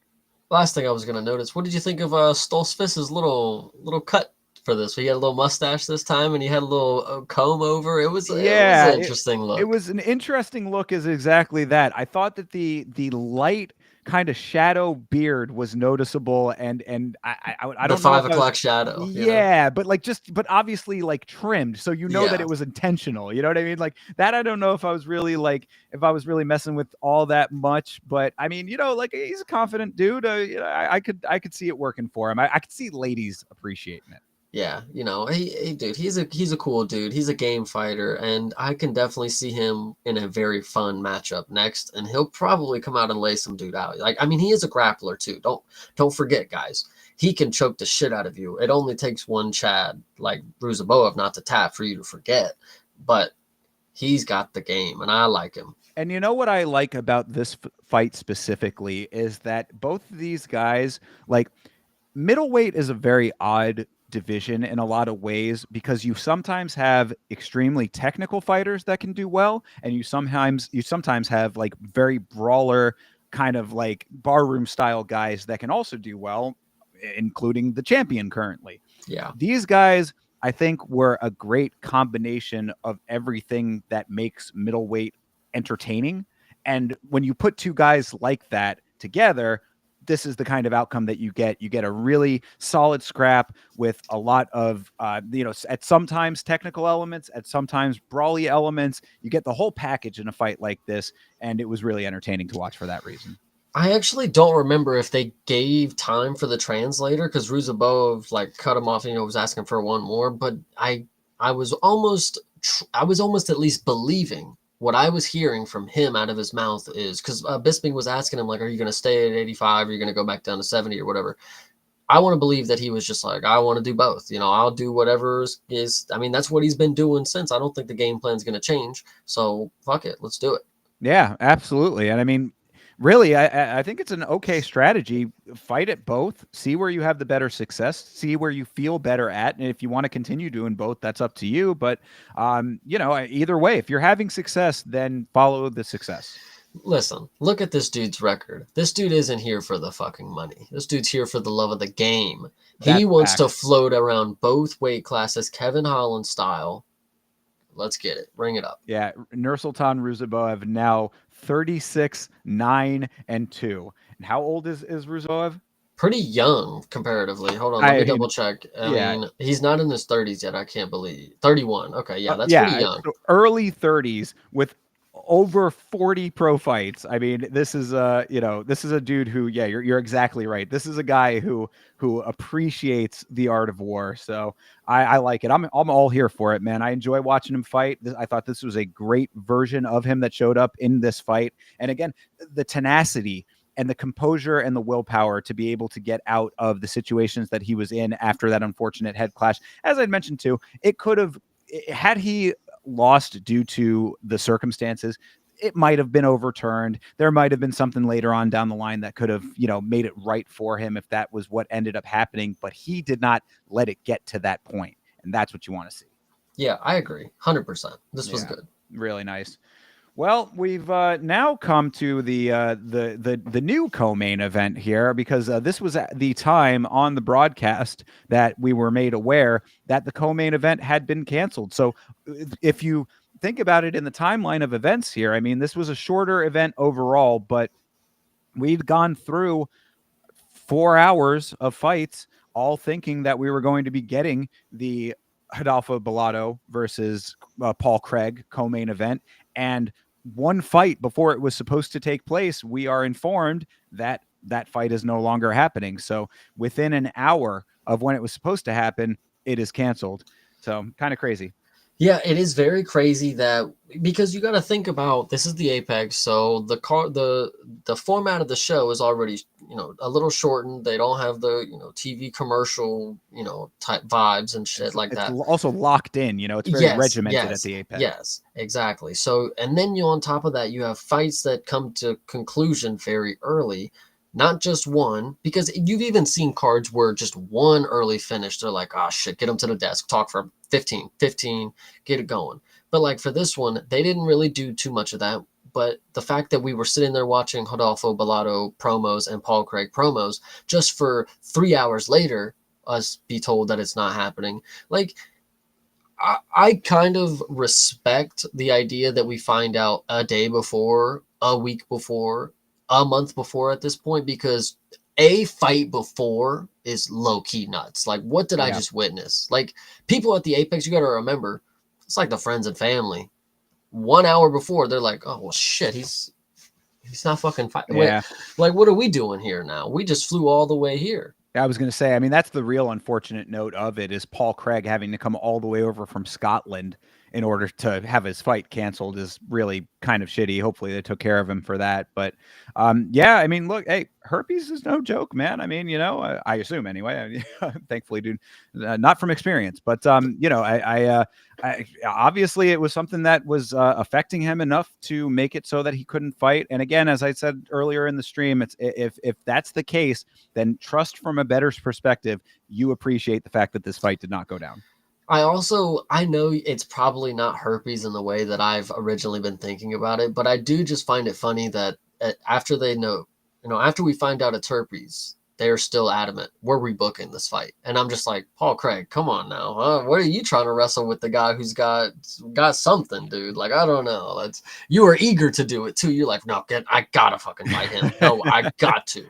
Yeah, I mean, make sure it is well past the active outbreak True. portion of the recurrence there. But I the other, actually yeah, no yeah, no, one go ahead. last note. I'm sorry. Sure, no, I please. think this is also key to note.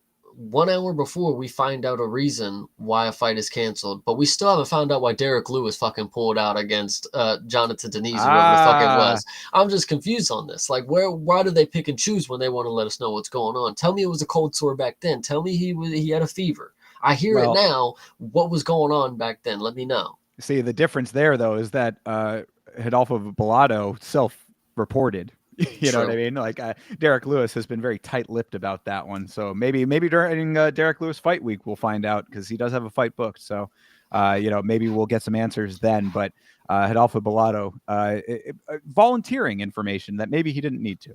Yeah, bro, we could have just not. We just could have just not cared, honestly. After we knew it was canceled, cool. You didn't have to come out the next morning and say like, "Yeah, guys, I got such and such." Yeah, We didn't need to know. they were just saying it was an illness, so it could have been food poisoning. It could have been we've had that recently too with food poisoning canceling a fight. So that was Ricky Tercios with Yeah, Rosas, right? So I mean, there are definitely different circumstances that it could have been. Sometimes less is more, maybe. 100%. The other note that I did have was that Diego Lopez seems to be the guy that they just wheel out to have in the crowd at events. So Yes. he was here as he was in Des Moines, Iowa, in the crowd today. Or during that event, rather, wearing a shirt with a puppy on it that said "Thugs Need Pasta." Is this something I don't know about? Um, that is, I did not catch that, but the way you described it makes it sound as insane as it probably is. John Um, Gooden said he always like I like that shirt, so I went back and rewinded it to see what the shirt was, and yeah, Thugs Need Pasta. it might have been a thing. Okay, because on the weigh-in show, Dean Thomas was wearing a sweater that just had a dog on it.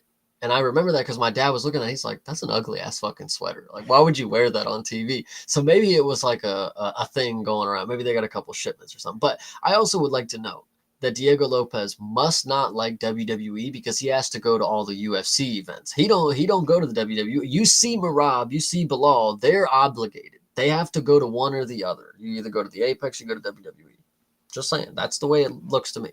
Well, Diego is, he knows where the real action is at. True, true. He's probably like, what is this fake Yeah, fighting? Like, right, exactly.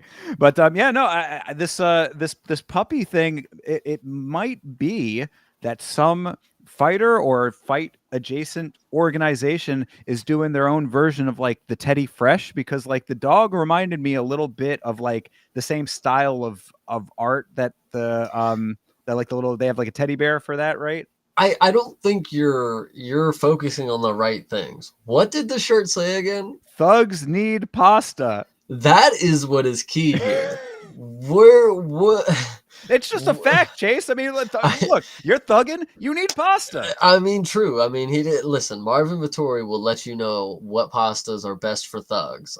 But the dog has nothing to do with this. I don't know what the shirt is about. Oh, that's crazy. Rigatoni specifically in Vittori's Yes. case, but Heck yeah. yeah. So I don't know. Maybe we're gonna have to find out more about this and see what the thugs need pasta meta is all about. But all I know is that Diego Lopez was rocking it and looked pretty fresh. Who fucking knows, dude? There might be so many people in Mexico/Brazil that are just thugging it out eating pasta, like just eating shitloads of pasta. And he's like, I gotta represent the fucking culture, guys. Right, Like, fair enough. Well, I mean, speaking of Brazilian thugs over here, let's talk about this next fight. Sadiq Youssef versus Myron Santos. This is the fight that I thought both of us, you've go listen to last week. We both were saying Sadiq Youssef. This is the Galaxy brain play over here. Sadiq Youssef, much more seasoned veteran fighter in the organization than Santos, who arguably got a little bit of a robbery in his fight before that against Francis Marshall. Either way, did not look great in that fight. New to the organization, guy coming off of the Ultimate Fighter winner, yes, but still evolving, still learning, still becoming better. We thought that Sadiq Youssef was a lock to win this fight. So Sadiq Youssef, the only pick that I made incorrectly on this card, also the linchpin of both of my major parlays, sunk me completely. So Sadiq Youssef really in the doghouse as far as the EMA is concerned. this one was really hard to predict because yes, there was a lot of things that you can consider as being, key factors going into this matchup. One of them that I would consider is that Sadiq Youssef is somebody that I looked at against Diego Lopez and said, that is worrisome. As somebody like Diego Lopez, knowing that Sadiq Youssef was going to be across them, I was worried, and I was grateful that we got to see the advancement of Diego Lopez from that moment because we got to see the star, the stardom right there. Sure. Going into this matchup, I was really thinking Sadiq was going to have the same level of threat that I was expecting from the Diego Lopez, coming off the Edson Barbosa matchup, and Myron Santos. I was coming in again expecting a performance of somebody that I know probably didn't win their last matchup. Judging gave it to you, but was it the right call? Coin flip. I would also like to know, in hindsight, both of these guys moving up to lightweight does not change the opinion that I would have had on this. I would have gone in and still thought, oh, Sadiq's going to carry much more power up with him. He's huge. Like 55 is probably better for him. I was also wrong thinking that.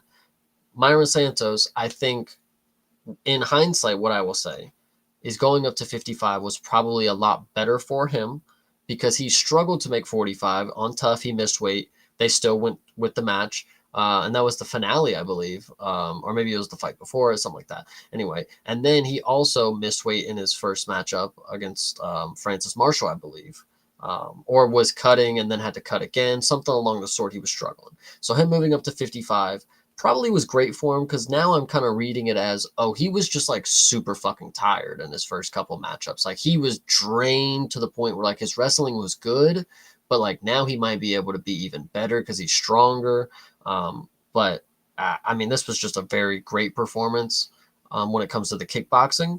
I still think that it was close. I was actually even believing that we were going to get a makeup robbery for Myron Santos winning against Francis Marshall. I thought going in, I was like, oh, I can feel it. Like this is the one where it's like too close that they got to get their get backs. Like you should have lost that last one. We'll make sure that, the course corrected. I was wrong. I was wrong. Yeah, no, same. I mean, Santos. Speaking to the weight, he looked massive in this fight. So yeah, the move up is definitely like he's wearing that well for sure. Um, Youssef, I would say, a little undersized for lightweight, based on the comparison there. Sadiq also just was not quick enough to get his offense going. He held back too much trying to find counters that were not there. That was the most frustrating part of this fight for me, was watching Sadiq strategically, because you could see it. Like if you go back and watch this fight, you look at Sadiq Youssef, you see his eyes. What he is doing often in these rounds is he's looking at the body a lot, because what he's wanting to do is see when he's timing the shots based on the motion of Santos's arms. Now Santos was able to feint his way through a couple of those sequences and get Youssef off of the rhythm early, which I thought was really good on his part. But either way, if you see in the first round that like this is what's happening, where you're waiting for something that's not there, it's time to switch the strat, my guy. Like he was just holding back throughout so much of this, and like you could see occasionally when he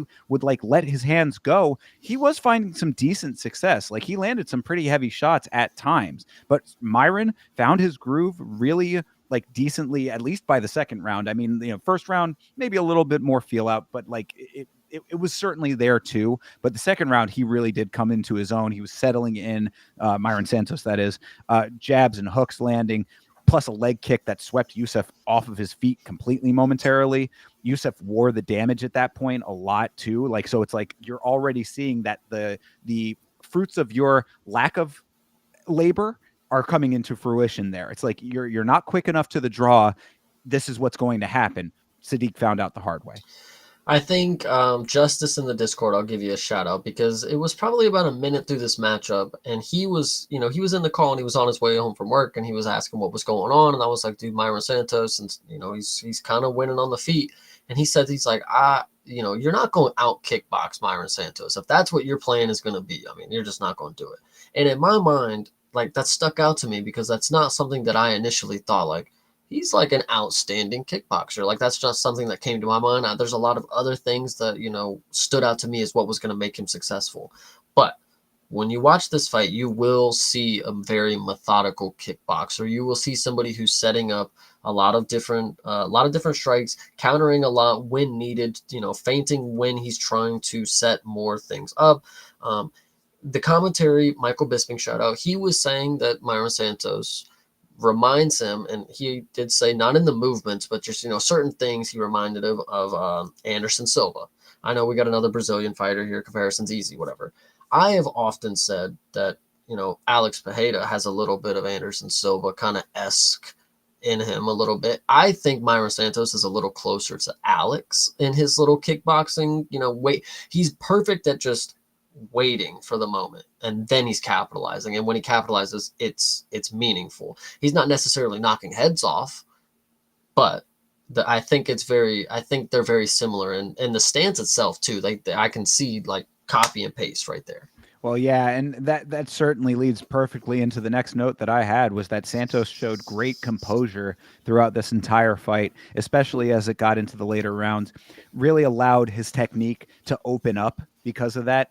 It's like Sadiq Youssef is, and again, you shouted out Bisbing, I'll shout him out too, where he was saying that Sadiq Youssef, towards the end of this fight, you could see a little bit of the panic motions in the way that he was navigating on the feet. Like he had shot at one point early in the fight and going for a level change, and he really, really committed to it. Like he went deep down into he was on his knees for a lot of them. It was, yeah. I mean, because that's his head like right under the cup, basically, the way that he crotch was, like, sniffing his best. I mean, it was below that even, because he was like going so deep trying to like make this takedown happen, and when it didn't happen, I think that he kind of panic might have actually been an accurate way to describe it, because it's like this guy is composed on his feet and landing decent shots whenever I'm trying to do what I want to do. I want to counter, he's not letting me do that. I go for a level change, he's not letting me do that.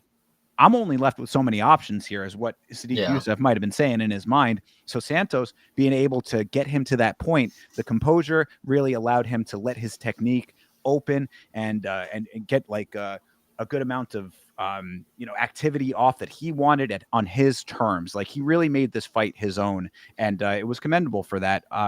And the last big thing, because of all of what those circumstances were leading into that third round, I was screaming on the watch along that Sadiq needed to recognize how far behind he was by round 3 and unload everything he had with consistent pressuring. He chose to go for a takedown that wasn't there instead. Yeah, see, and this is where I think I disagree. And I was very biased because I wanted Yusef to win, and I clearly saw that he was losing the striking battle.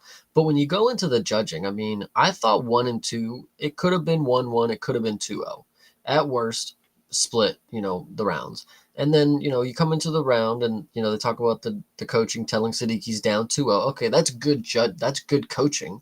But in my mind, it's 1-1. That third round it wasn't conclusive in my opinion. I thought this could have been the robbery that we were going to get. I didn't think it was as bad. It wasn't the greatest performance by Sadiq. Myron did look a lot more composed and he was just, showing his skill. But when a mixed martial artist is out here and he's mixing in all the facets, they weren't successful. But when he was losing one aspect, he was going to another, and the fight was close, and he was at least mixing it in. So I don't know.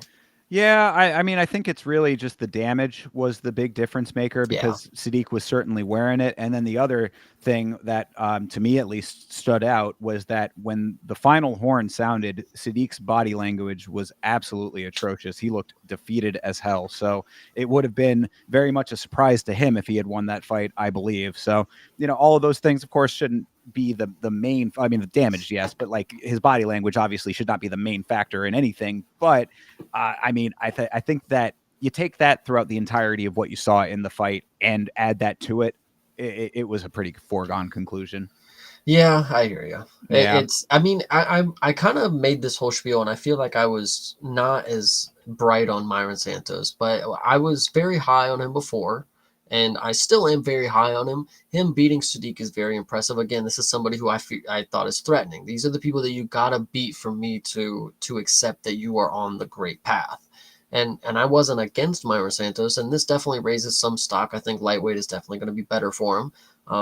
But I mean, the competition in lightweight is not going to be better for him. Let me say that. But the cutting aspect should be easier for him. He should be at a more natural position in the game, and we'll see how it goes going forward. I'm very excited to see what's next. I mean, this was a huge jump. This was a huge jump.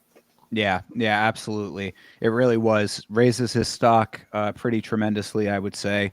So shout out to him. Look, I've been a little skeptical based on that last performance, but this was a really good one. So we'll see what he can do against these higher level competition guys, which he's definitely going to be facing going forward. See And what with happens. a vacant belt currently, a win like this, putting your name in a spot where you beat somebody that's a killer, I mean, it's only going to do good for you. You might find yourself in title contention in the next 2 to 7 fights. I don't Yeah, I mean, maybe know.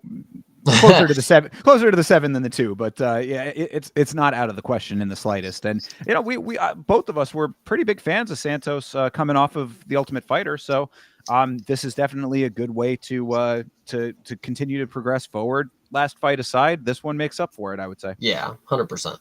And the other note too, I mean, Santos does have a loss on the record, but we'll talk about the main event here in a little minute. This was definitely a great card for undefeated fighters, breaking the meta that we've been Mm-hmm. seeing this year of undefeated fighters losing their undefeated status. So, 2 fighters on here undefeated, both retaining their O's. I feel like I don't know if I said it vocally, but like in my mind, like when people were like, when we started seeing the first couple undefeated fighters lose, I'm like, in my mind, it's like, oh, well, they're the first ones up. It's like now the pressure's all on them. Once the first undefeated fighter loses, the big undefeated fighter with a lot of hype loses, then you free reign to just go do whatever you want. There's going to be wins and losses all in your past. You're not going to be the first card of the year. You're not going to be whatever. I think that is key to it. Is like, yeah, he's in the middle. It's kind of coming up on summer. He's relaxed. He's in the vibes.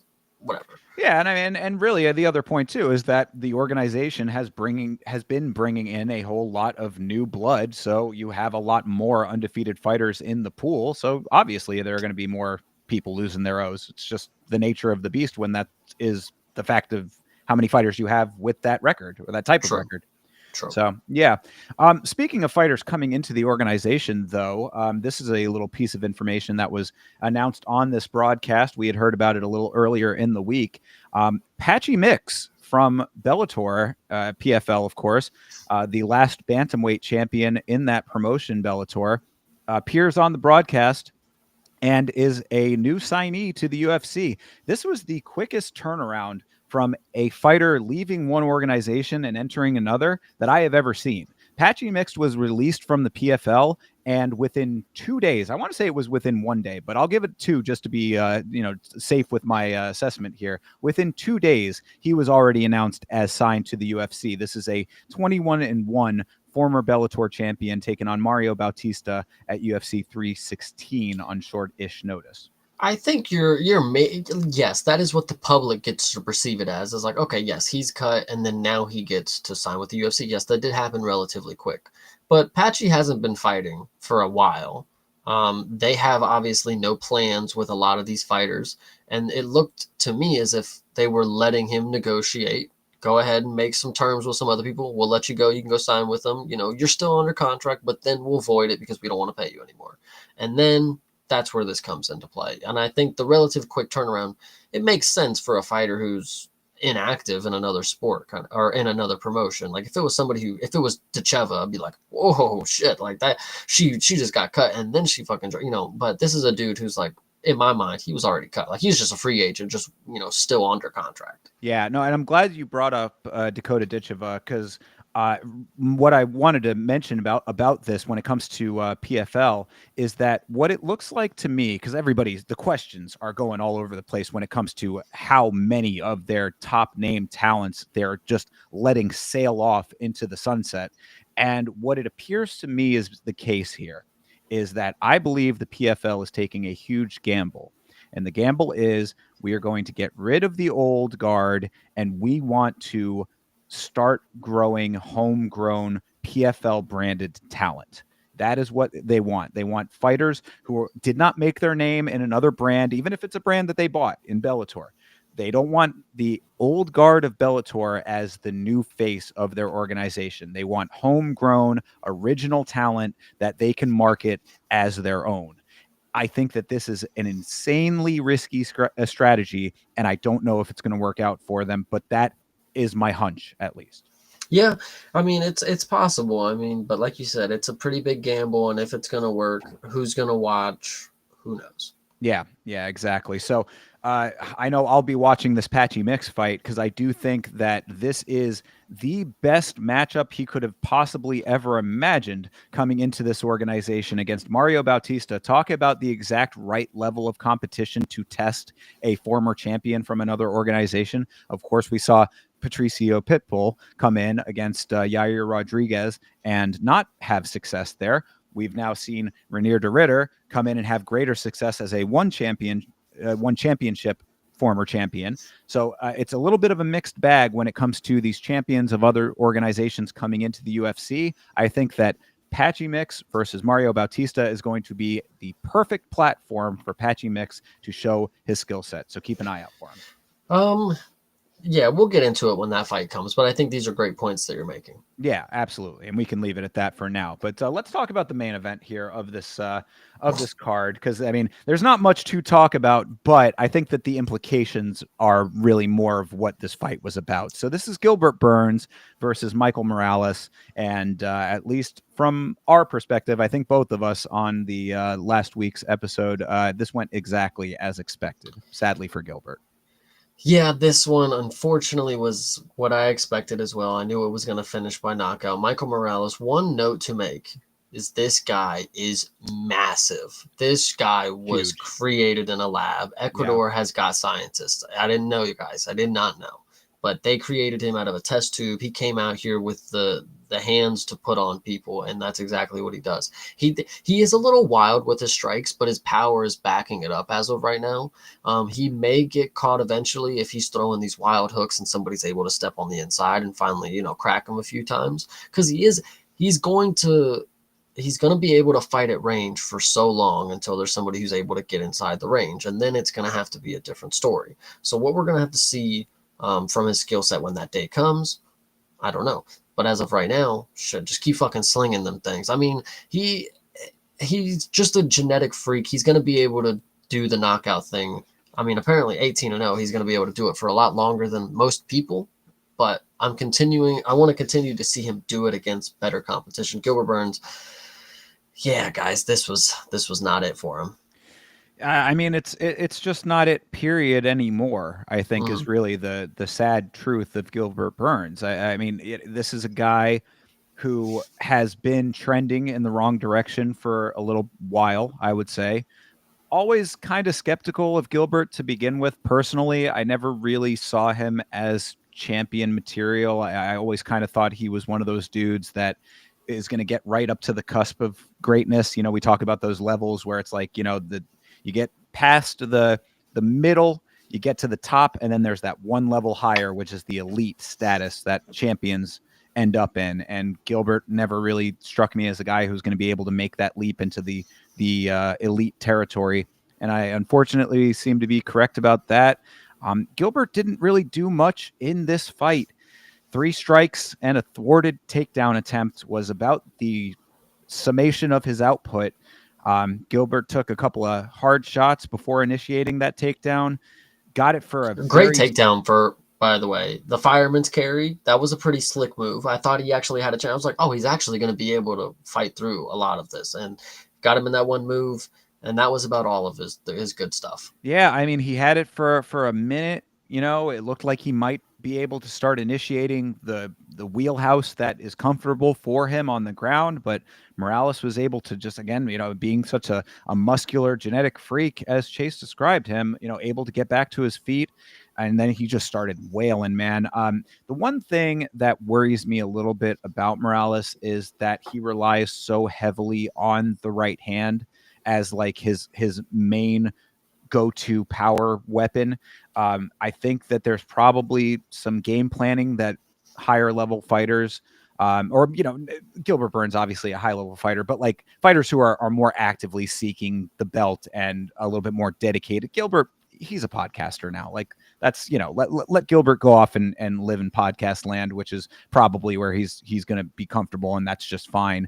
But like the fighters who are really like in contention, like a guy like we're fighting welterweight, a guy like Shavkat is going to be able to do some game planning and probably be able to thwart a couple of the styles of attack that Morales has as his like bread and butter go-tos. So that concerns me a little bit, but there's something you cannot deny as the power that Morales has in those hands, because once he started landing on Gilbert, he crumbled fairly quickly. And shout out to Herb Dean for giving Gilbert every potential possible inch of room and leeway to come back into this fight, but he got dropped once, came back a little bit, got dropped again, and that was it. Yeah, no, this one was pretty damn crazy. And I actually want to make a point to a lot of people are upset sometimes when the divisions have too many contenders. Like some people are just mad that there's not a clear title, contender. In this time right now, welterweight is like the fucking Wild West. Like these dudes are fucking crazy in here, and these are not just people that are one active, two good, but they're also like all the title contention area is like they're all fighting right now. Like they want their next fight to be the next one. If it's not, they're willing to fight in 2 weeks to go get the next one. Like, these guys are great. I love it. It's a great point. Welterweight right now is the result of when we talk about like changing of the guard and shakeups in this sport. This is what you want to be the outcome of that. So I'm hoping that what welterweight is now is what happens at lightweight. I would Mm-hmm. like to see that happen because like lightweight is a division right now that there's a lot of people that need to shake out. There's still some unanswered questions. People are moving. There's a lot going on that is not 100% fan friendly, I would say, in lightweight currently, even though it is such a competitive division. So I think that once those things start working themselves through and the new talent crop rises up through that division, you'll see basically the same thing that we have at welterweight now, where you've got a ton of killers all vying for the same slot at the top and really hungry for it too. Yeah, welterweight is on fire right now. It is really, really nice to see. I'm really enjoying this. Oh yeah, I agree. I agree. This is fun. This is going to be one of the better divisions coming up. The end of this year and the beginning of next year. I mean, you'll see a lot of people that are ready to get their title shot. So Yeah. And really, I mean, I think that as unfortunate as it is for Gilbert Burns that this is kind of the way that he's going out, this was the exact right thing to get Morales into the equation that we were just talking about with all of those killers, because Morales has been doing it. Morales has proven himself time and time again now throughout his entirety in the organization. The wins that he has gotten, you could say, oh, a couple of lower level guys win over Neil Magny doesn't really move the needle to a lot of people.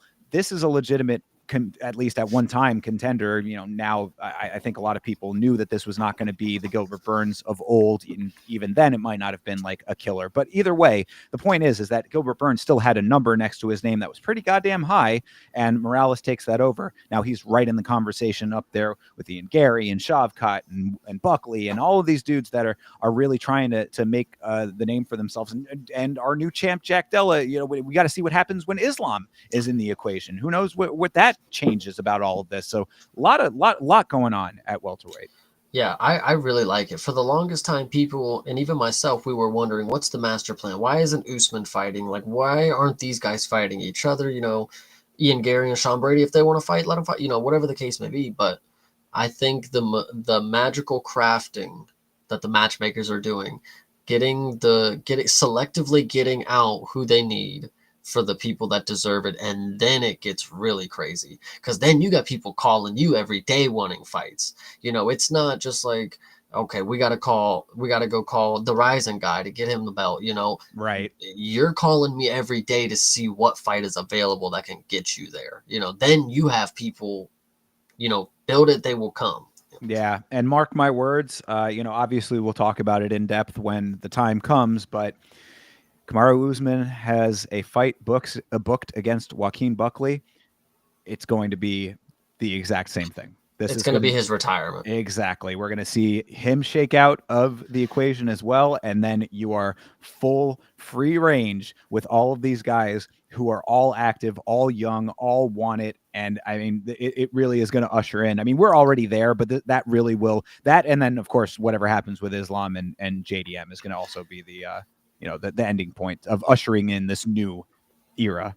Yeah, I actually kind of like the way that I thought about it just now because this wasn't like a predetermined thought that I had. But now that I think about it, having all of these people rush in at the same time, now your phone buzzing off the hook because people want to fight. Now you don't have people who are willing to sit out over minor injuries because they don't want to get lapped because they know that the dude is right around that corner. There's so many people fighting for the belt, so you better strategically make your move now if you want to get the shot. Because Islam's Absolutely. first, who's next is the question. Damn right. Yeah, seriously. Yeah, the time is now for these active welterweights. Make your mark. Yep, I agree. And yeah, I mean, that about does it for UFC Fight Night Burns versus Morales. I mean, not much else to say about that main event. It was over very, very quickly, and Michael Morales came out on top as we had expected. So it just creates this great atmosphere that we just outlined there and put a really nice cherry on top of a very, very solid Apex card. The last thing I want to mention about Mr. Morales, and I would be remiss if not bringing up the factual content around MMA space. I don't know if you've been on Twitter, if you've seen the video surfacing of Mr. Morales doing some Ecuadorian tradition, is what they've been calling it. I was curious if this was going to come up or not. So yeah, well, why don't you inform the people as to what you're talking about there, Chase? Oh well, I mean, I don't know too much about it. I don't want to speak out of terms. It's a cultural thing, but I would like to confirm that at the time, I was watching it saying that damn does look like Michael Morales. I done watched him last night. I mean, I think I would know. And then he walks away. I'm like, well, that's a pretty big cross dresser. That's a really big dude. I mean, but Yeah. So apparently in Ecuador, it is tradition for I guess on New Year's Eve for men to dress as women. So there's a video going around of Michael Morales in drag essentially, and that's been kind of bantied about as a I don't even know what do you take away from that? he'll whoop you still. Yeah, I mean, I guess that is the point, right? Is a it's a tradition in Ecuador, which you can have your opinions about. Of course, it's a very macho sport, so men dressing in drag, I guess a lot of people would have some things to say, but go ahead and say them to his face. True, exactly. And he'll take the dress off. Yeah, yeah, take the dress off and lay the hands on. So, but yeah, I don't really have too much of an opinion about it because like I said, I also don't know too much about the cultural aspect of it. Slightly odd, but again, I'm a little bit more of a an open-minded individual in this space. I would say, men dressing as women doesn't really make too much of a difference to me. If he was gay, it wouldn't matter to me really. Even I like, does he win his fights? That's the True. only thing I care about. True that. Yeah, I mean, New Year's, I just shoot fireworks sometimes. I mean, no, me personally, I just sit in my house. But I know people who shoot fireworks, and now I personally, I guess I know somebody who dresses up as a woman. I don't. I mean, it's just life, Yeah, whatever. I mean, I guess you make a good point there. It is a stark contrast to Central and South Florida, where I come from, where the tradition on New Year's Eve is to shoot guns into the air. Yeah, there you So, go. yeah, a little bit of a different side of the divide, but either way, leave the guns at home, put the dress on, beat some ass, Yeah, Mr. Morales. I guess that's all I really got to say about that. true. Yeah. Yeah. So anyway, that is. Actually, I mean, No. if you want to make a point, it is not a gimmick we've seen before. We ain't seen no cross dresser in the. We've seen gay dudes. Potentially we've seen gay women. We ain't seen the dude who just wears a dress just because like I don't That like wearing dresses. I'll give you all of the credit in the world if you come to the press conference in a dress. Dude, I mean, listen. I mean, if it's gonna be the talk of the town, if there's a card on New Year's and he's on it, he might as well. Well, there probably won't be a card on New Year's, obviously, but the following card after, maybe he might do it. Fuck it, like y'all want to talk about it, let's talk about it. Like, I don't know. That might be the way to own it, though. Is fuck the New Year's aspect of it. Just be like, look, yeah, I know the video's going around. Yeah, here I am. I'm in a skirt. Say something. I feel crazy now because Michael Morales is gonna watch this one day and be like, guys, I don't want to wear a dress. You don't have to. You do not have to fight for me. I'm not gonna wear a skirt. Please don't act this passionate about it. Like it Mike, was we're just a advocates. We're yeah, advocates for you, brother. We're making the case over here for you. This is yeah, for you that we're doing this. So true. don't let the supporters down. Yeah, true, I guess. true. Anyway, so yeah, that's a UFC Fight Night, Burns versus Morales. After talking it through, Chase, what'd you think?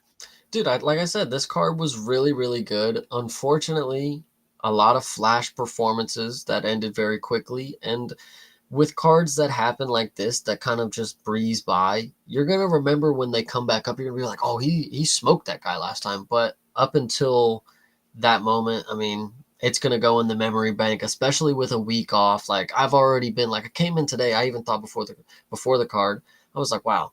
I've already been like locked in thinking about next week. Like I got 2 weeks to figure that one out because I fluked on this one. So I don't know. This one is just in the memory bank already.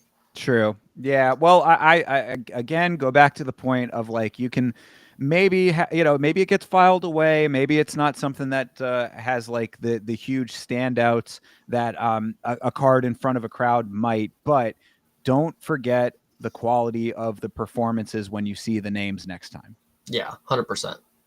So, to that end, generally on this show, we would be going into our basic predictions of next week. But we, of course, are off this coming weekend. We do not have UFC fights coming into this weekend on Saturday. So, we're going to do next Monday our next week's fights thing, where we will be doing predictions for this card. Even though this also is an Apex card, so it's interesting that it's not like coming out of an off week into like an event in front of people. But either way, we'll do our predictions in full on the next episode. So just to run these down real quick, you've got Aaron Blanchfield and Macy Barber in the main event. I really like this co-main event as Mateusz Gamrot and Ludovic Klein. Should have been the main event, probably. Probably should have. Yeah, I mean, both of those guys, big enough names at this point that. But the women have to have a 5 round. That's really all it is. It's a good point, and also the women are higher in title contention in their Yeah. division, so it's just one of those things. But I do like this as a co-main if it's going True. to have to be one. Then it kind of takes a little bit of a drop off here with Billy Ray Goff versus Seokyeon Ko. Yeah, not I. I guess. Again, we'll get into all of our actual opinions later on, but just keeping it going here on the rundown. Dustin Jacoby versus Bruno Lopez. Do like that fight. Zachary Reese coming up against Dusko Todorovic. That has potential to be a decent fight. I think both of Dude those looks like guys. a cone head in that picture, man. That's all I'm thinking about, man. That's That crazy. is funny. He does got one of those Yeah. long heads, But that that's like a even level fight, I would say, between the two of those guys. So they could be pretty good between them.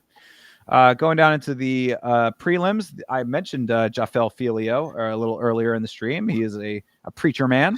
He's a So preacher. Yeah. Okay. he Yeah, he is certainly too. is. Yeah. Versus Alan Nascimento. That could be somewhat decent. And then we'll talk about Andreas Gustafsson. I guess he doesn't have an opponent booked. They got opponent TBA over here on ESPN for some reason. Maybe his opponent pulled out or something happened there. I don't know exactly the circumstances as to why he doesn't have an announced opponent, but some interesting stuff about Gustafsson that we'll save for another episode.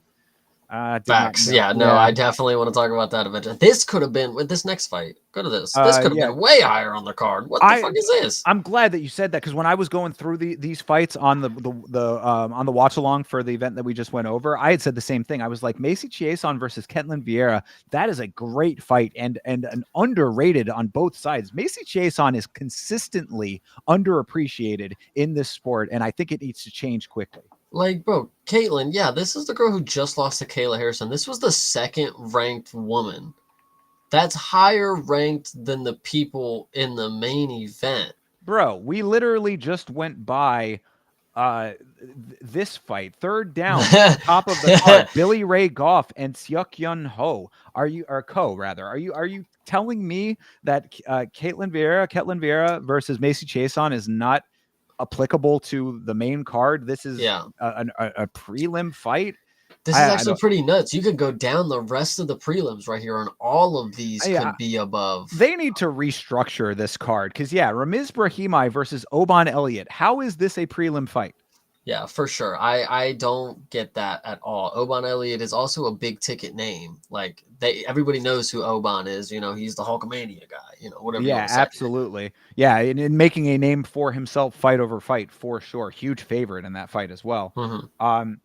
Kurt Hollabaugh versus Jordan Levitt, another fight that probably could have been on the main card. I mean, this one could have been the featured prelim at minimum if you actually shift the ones above correctly. Like, this isn't horrible, but it's not great. Yeah, I'm telling they need to shake this thing up because Markel Medeiros versus Balaji Oki. Now, I mean, Oki, a little bit of a dude who's been spotty. He's the guy that Scottish Chris Duncan got that really nice guillotine from bottom choke in.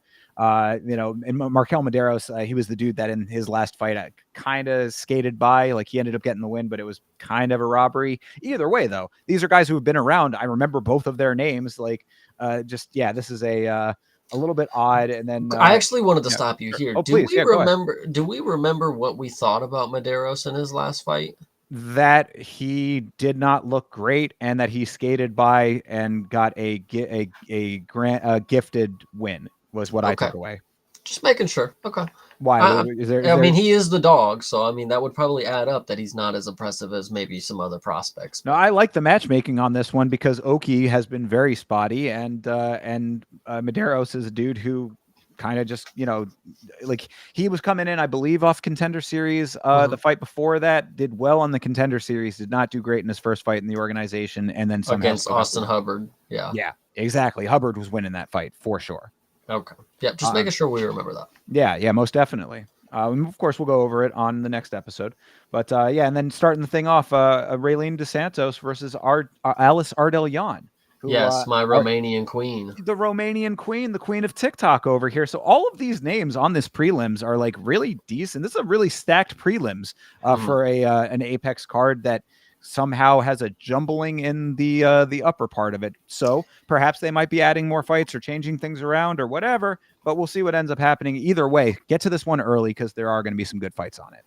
I actually agree. If that's the key thing to note, if this is what the card stays as, which is bonky as hell, it's going to be firefights for pretty early, at least I'd say. Absolutely. And so, with that, because we are going to be going over this card in its entirety, we thought that for the remainder of this episode, since we got a little bit of extra time here, we would take some questions from the chat. So, a good way to start it with the homie Nav coming in hot. He asks, thoughts on Bellotto custom herpes shorts for his upcoming rescheduled Craig fight? Do we have herpes themed shorts for Rodolfo Bellotto in his next fight? I'm envisioning what I would want them to be if that's the case. So it would be like blood cells, right? Like you would have a blood cell design, and then there would have to be some sort of tumor growing out of that blood cell. All of them, actually. I think this is a great idea. I think they could get in the lab. If Bryce Mitchell can ask for fucking camo shorts, get my damn herpes shorts. I'll fucking never do again. I think that the germ emoji just stylistically stamped all around in like a cool pattern.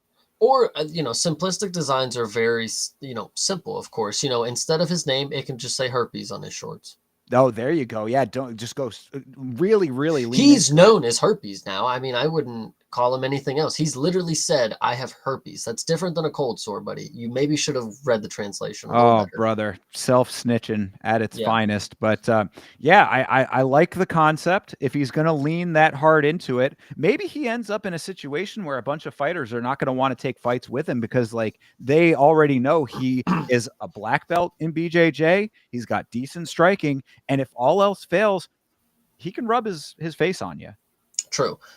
Scrimpo actually has a really good question. We should Yes, answer that shout one. out to Scrimpo. That was coming up right next here. So Scrimpo asks, is Bautista going to pull another ballless Joe Rogan neck-sniffing MMA strategy against Patchy Mix, or is that not going to happen? I love this question. I actually think it is going to happen. You guys don't understand that this is somebody who has been holding UFC level talent against the cage for long periods of time. He did it against Jose Aldo. Now Jose Aldo is not the greatest at getting off the cage, and he gets frustrated and he gives up very, I wouldn't say easily, but whatever you want to say. In this particular matchup, I think Mario Batista is going to do the same exact thing that he did against everybody else. See, that is exactly what you just said is why I disagree, because Jose Aldo has a cage stalling problem.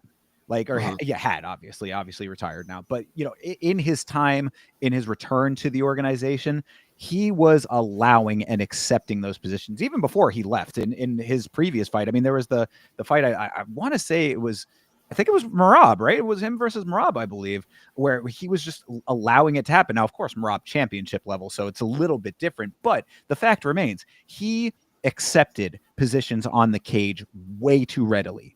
Patchy Mm-hmm. Mix, younger, wanting a former champion in that organization, Bellator, coming over trying to make a name for himself now as a free agent, coming to the UFC. I think it behooves him to do everything in his power to not let that happen. And if there's somebody who can do that, Patchy Mix the guy. Yeah, I mean, we're gonna have to find out because this is another guy that's coming over, and same thing as Pitbull. I was told that he's just not gonna let it happen. Younger, Okay, okay, younger, fair. more hungry guy. I think that Pitbull, the difference there is that Pitbull, him getting the championships in Bellator, that was reaching the pinnacle for him. Like he topped out with that and was okay with topping out with that. A lot of people were wondering why he even came to the UFC in the first place. They were definitely saying that they weren't going to take his brother. Mhm. Patrici wasn't coming over. So it's like, okay, if Patricio's coming over, does it even make sense?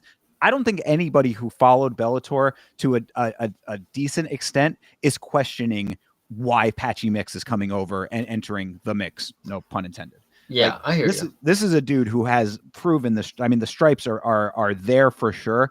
21-1, man. I mean, this guy is credentialed. Say what you want about the level of competition and all that. I'm going right back. I'm reverting right back to the thing that I was going away from when I had said that I was not going to be giving so much credit and respect to these guys coming in from other organizations. This time, I believe I am speaking from a place that makes sense when it comes to Okay. Patchy Mix. I hear you. I hear you. Mario Batista has proven that he knows how to win in the scoring in the scorebook. I mean, the style that he has is not necessarily going to win matches right now because we're kind of the judging does evolve over time. You know, we do get into different parts of the year where some things matter more than others. Sometimes more walking forward means more than grappling against the cage. You know, we just saw with Valentina and Menon that thigh strikes, they're not it. You can't win a fight like that. So if Mario Batista is smart, he maybe will learn, take notes from a performance like that. Like, okay, that won't secure me the round. That won't win the round. But if I can still implement it enough to get him off his game, get him frustrated, and then we break, and then I get him on the, whatever you want to say. I think Mario Batista, he seems like the type of dude who's pretty determined, and he's already fought to this level of the competition. He's actually been here for a decent amount of time now. So I think it's rightfully so that this is somebody he's going to prove that I'm a top contender in the UFC. You're just the champion of another promotion. And to play devil's advocate in that line of thinking, Bautista is a guy who does not care in the slightest if you like him. He does not care if the method of victory is not something that you appreciate. He doesn't care if an entire nation is booing him. Like, he will stand up there on that microphone, look at the audience, and tell them to go fuck themselves. So, Yeah. if he has a method that works for him and can execute that game plan, if it's not fan friendly, he could not give two shits about that. So Yeah. if he's going to do it, he is going to commit to it full heartedly. And that I can at least respect about him, that, he does, much like Bilal was before he decided that he was a striker. It's like, I'm going to do what it takes to get the win. And I don't care what anyone has to say about that. Yeah, I agree. Hell yeah. All right. Well, I mean, if anybody else has anything they want to throw into the chat, we will give it a couple more seconds here. But that's pretty much the questions that we had. I went back and looked through. I didn't see anything that was sticking out to me as needing to be addressed. I mean, I guess just since we are waiting on anybody else, Rick Allen earlier in the stream did ask, Chase, are you planning on seeing the new Mission Impossible film? Actually, if we're going to go on a tangent here, I would like to let you guys know that Mission Impossible, for the longest time, I had never seen any of them because in my mind, I'm like, oh, it's just like a spoofy but serious spy movie kind of deal. Incorrect assessment. These are very good action movies. These are what the bare minimum of action movies should be. And I think that's what you should look at these movies as. It's like, this should be the standard. If you get close to it, you're doing a good job. Story, the actual action scenes themselves. You have somebody who's like an actual stunt man as your main guy. Like, I think that is all just building a very perfect universe for these movies. And with that being said, I will probably wait for it to come out on streaming. Fair. Mission Impossible as a franchise is one that I am old enough to remember the very first one in the series, and I quite enjoyed that. I think I saw maybe like two or three of them, and I know it's been like, they've got like 11 films in the series or something along those lines at this point. So I certainly have not been consistently keeping up with them, but I do know that they are pretty much as you described. Like, it is quality down the line, not necessarily like the most like cerebral kind of content, but like, good enough story to be engaging, good action. I would say that, and also this is confirmed to be the last one that Tom Cruise is going to be doing. So for that reason, I would certainly not oppose watching it. If somebody wanted to watch it with me, or if it came on TV at some point, or if I saw it on Amazon or something, I would give it a shot. I actually would like to make an interesting point. Is like, if you liked the first one and you saw a couple after, I'm actually surprised you did not continue watching, because the one that I saw Mission Impossible Fallout. That's the one with Henry Cavill when he has that sick mustache. That one made me go back and watch the other ones because I was like, wow, this is like the seventh movie in. You're gonna tell me it's still this good? Like, it actually was a very good experience knowing that sequels do hold up in some capacity. Yeah, I mean, I think that the thing for me personally is that, like, I don't always need, like, and I don't want to say mindless action as in like that's all that they are, because it's definitely not that. I do think that there's more to that series than that.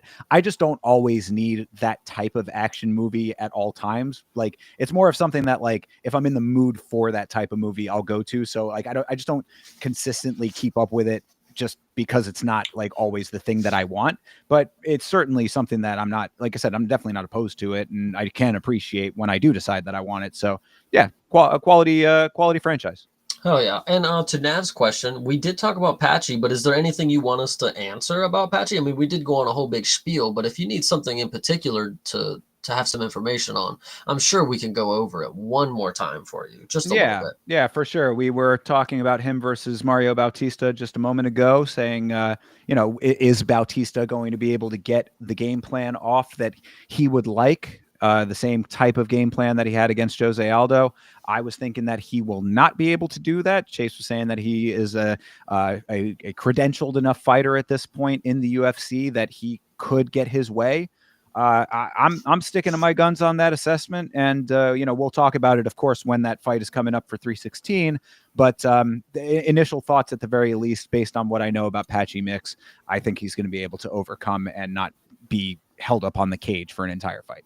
Is this somebody that you absolutely like, you know for a fact, like this is the guy, like Patchy makes is him? Or is this just somebody that you like, okay, I know he's good. Like I've seen him fight, I've seen him win. Like I know he's good. Like, is this somebody that you would revere like Josh Van in my regard? I want to say, I want to say yes. I want to say Okay. yes. I mean, but it's always caveated by the level of competition, of course. Now he has like the difference I would say with him is that he is able to find the victory against anything that has been put in front of him, pretty much, with one exception. In 21 times, 22 total, but 21 efforts, he has been able to make it happen one way or another. By hook, Okay. by crook, this dude is extremely good. He is the guy that was in press conferences saying about himself that if I was in the UFC, I would be fighting Sean O'Malley. Of course, Sean was the champion at the time that he was saying this. So he was like, yeah, I mean, like, people are saying because I'm in Bellator that I'm not world class. Like, see what's up. Come and make it happen. Sounds He was like big asking for that talk fight. for at the time. I mean, you want to call for the UFC champ. I mean, I think he was angling for champ versus champ at the time, seeing if maybe that might have been a possibility. yeah, but I think the UFC would realize how bad of a fucking problem that is because look at Pantoja and Kai Asakura.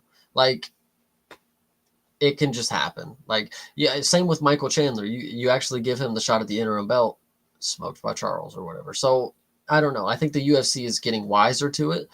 They did better with Kayla Harrison. They didn't just throw her against fucking Amanda Nunez or something like Right. that. Like, they're giving her time to actually establish that she can compete against the top level first, and then we'll go ahead and attempt for the belt.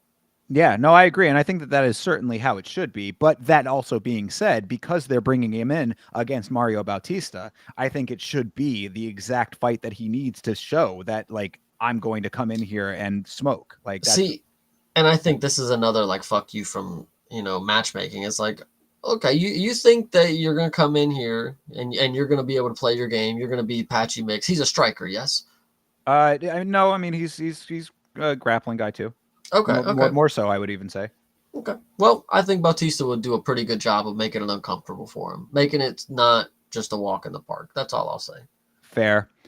Beeb says he is betting the house on Kayla Ooh. Harrison going up against Juliana Pena in their upcoming fight. Um, and I that agree. Pena Pena lost to lost to Rocky. Rocky. Yeah, I mean, I think that your line of thinking is not incorrect. I would be slightly hesitant about betting the house on Kayla because Kayla did have some adversity against the aforementioned Ketlin Vieira in their fight. It wasn't like it was so much adversity that it was insurmountable for her, but Pena is not an unwise fighter, I would say. I mean, like, she's not the greatest of all time. She's certainly not as amazing of a fighter as she herself believes her to be, because obviously the amount of ego in Juliana Pena is certainly noticeable and is something that I think a lot of people want her to get slapped down because of. That being said, she is still a fighter in my estimation who has decent fight IQ overall. I think what is crucial to note, at least for me, and I keep saying this because I think it's been, quote me on this, 4, maybe even 5 press conferences now since Kayla Harrison has been in the UFC, and she has dropped the iconic line of Hellbows and I have yet to see her drop one fucking elbow in the ground position. So I really don't know what game she's talking about. It's either A, she's delusional, B, she's just not able to implement the game plan that she wants. Or maybe those are the only two options. I don't know. She just talks a big game, and I'm waiting to see her smash some people. Like, that was what I was waiting for. She came into the UFC. She's talking about, I'm here to smash these women. I'm here to take the belt. Girl, you subbed out Holly Holm. Okay. Wasn't a smashing necessarily, but you subbed her. I'll give it to you. And then Caitlyn, well, you just did nothing for 3 rounds, basically. So I mean, I wouldn't say it was nothing. It was definitely more a grindy, grudge matchy kind of deal where it wasn't the smoking that we were expecting for sure. I still did not see one elbow. And she's talked about it for 5 press conferences now because they love to throw her on the fucking stage 6 months before she's about to fight. I don't know what that's about. Yeah, it's a good point. They do have like this like building of Kayla Harrison, I guess because of the mystique of her being as dominant as she was in the PFL. It does kind of the narrative is already there. It sort of sells itself a little bit. Um, that being said, she's also a good talker, I would say. So I guess there is that element of it, and also it will make sense as far as the trash talk aspect of this is going to probably look pretty good on the press conference between the two of those ladies. Either way, though, it is a difficult sell to me that she's going to just come in here and be able to enact her game plan 100% against Pena, who has she's been around the block. I mean, love her, hate her, feel however you want. She was on The Ultimate Fighter years and years and years ago now. She's one of those fighters that's been around so long that you forget she was on The Ultimate Fighter. I genuinely do not want to bet on Pena, but betting on Kayla here just doesn't seem like, and I am judging off of, when it comes to the bantamweight division for women. I mean, this is not the most fruitful skill division, so maybe I have to take it with a grain of sand that what I'm seeing is not going to be what I'm expecting, but it is still going to be what will win a championship belt. Now, that being said, Julia Pena, she knows how to take fights in deep waters. Kayla Harrison, she's a little too muscly. I mean, she already cuts a lot of weight. There was already question if she was going to be able to make the weight class. It could be a grunge fight where she gets gassed really fucking quick somehow. And I don't know. We've seen it before. Somehow people come in prepared and they're just tired after one round. Blow the load. You don't even have to do that sometimes. You could just be, the moment could pass you, whatever you want to say. Sure, absolutely. So, I mean, there's a lot of factors that are going to go into that fight, which, of course, we'll break down as the time comes to it. But initial gut feeling, I would be I'm going to stay with Kayla on this. Like, I'm giving her the same leeway that I give a lot of these fighters that have not proven me wrong yet. I mean, I do think that the cracks in the armor showed in the Ketlin Vieira fight, so that definitely plays a factor. Until I see the full on trouncing, I will continue to show support, and I'll stick with her as my prediction for that fight. But I do not count out the veteran status and the fight IQ and navigation of Juliana Pena, so even if she did lose the fight with Rocky. Yeah, she's just. I mean, it's hard to believe that the bumbling buffoon style actually wins in the UFC, but there's plenty of champs that just fumble their. I mean, fumbling is a bad way to say it, but they honestly just look like they have sometimes just the craziest way of winning, and Julia Pena is maybe one of the prime examples of just running in face first, chin up, throwing punches, get dropped, and then somehow come back and win. Whatever it is. Yeah, absolutely. And I mean, her getting gifted the win in that fight, I think is going to probably draw out that line a whole hell of a lot, because I think that a lot of people are going to basically feel exactly like what we're talking through here. They're going to say, "Oh, she, that she lost that last fight. Kayla's undefeated in the organization." So I don't even think that the value is going to be there as far as from the betting perspective goes. Like, this would be a fight that I probably stay away from, unless there's some like definitive factor that comes to mind at some point that I'm like, okay, that's the thing that makes me have to put money on it. But I mean, as of right now, it's like if they're going to have a huge page or a huge price tag on Kayla Harrison to win that fight, I'm probably just going to stay away from it. I'm pretty sure Juliana Pena is a plus 540. So So yeah, I mean, then that to me, it's like if that's the case, then I might throw a little money on the dog just to have it, but I'd stay away from that fight as to putting it in my major parlays or having it be like a major leg. 100%. And to Beeb's point, Kayla and Nunez at 145 for the BMF, I think is a great idea because then you could have Max and Ilya go back down. Then we actually have the true BMF belt matchup, right? Right. And then at the end of that night, the winner of each of them fight for the unified BMF. So Nunez and Max, hopefully. We got that one.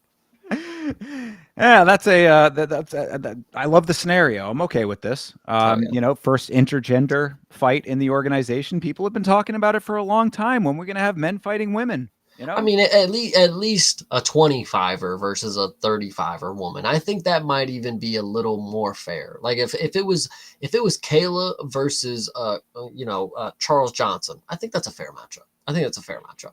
I mean, yeah, you're not accounting for any of that bone density and No, power as far as the muscle mass goes and all that kind nah, of stuff. Kayla's gonna drop the elbows. Don't worry. If yeah, exactly. Finally, that's where she'll unveil them. Yeah, exactly.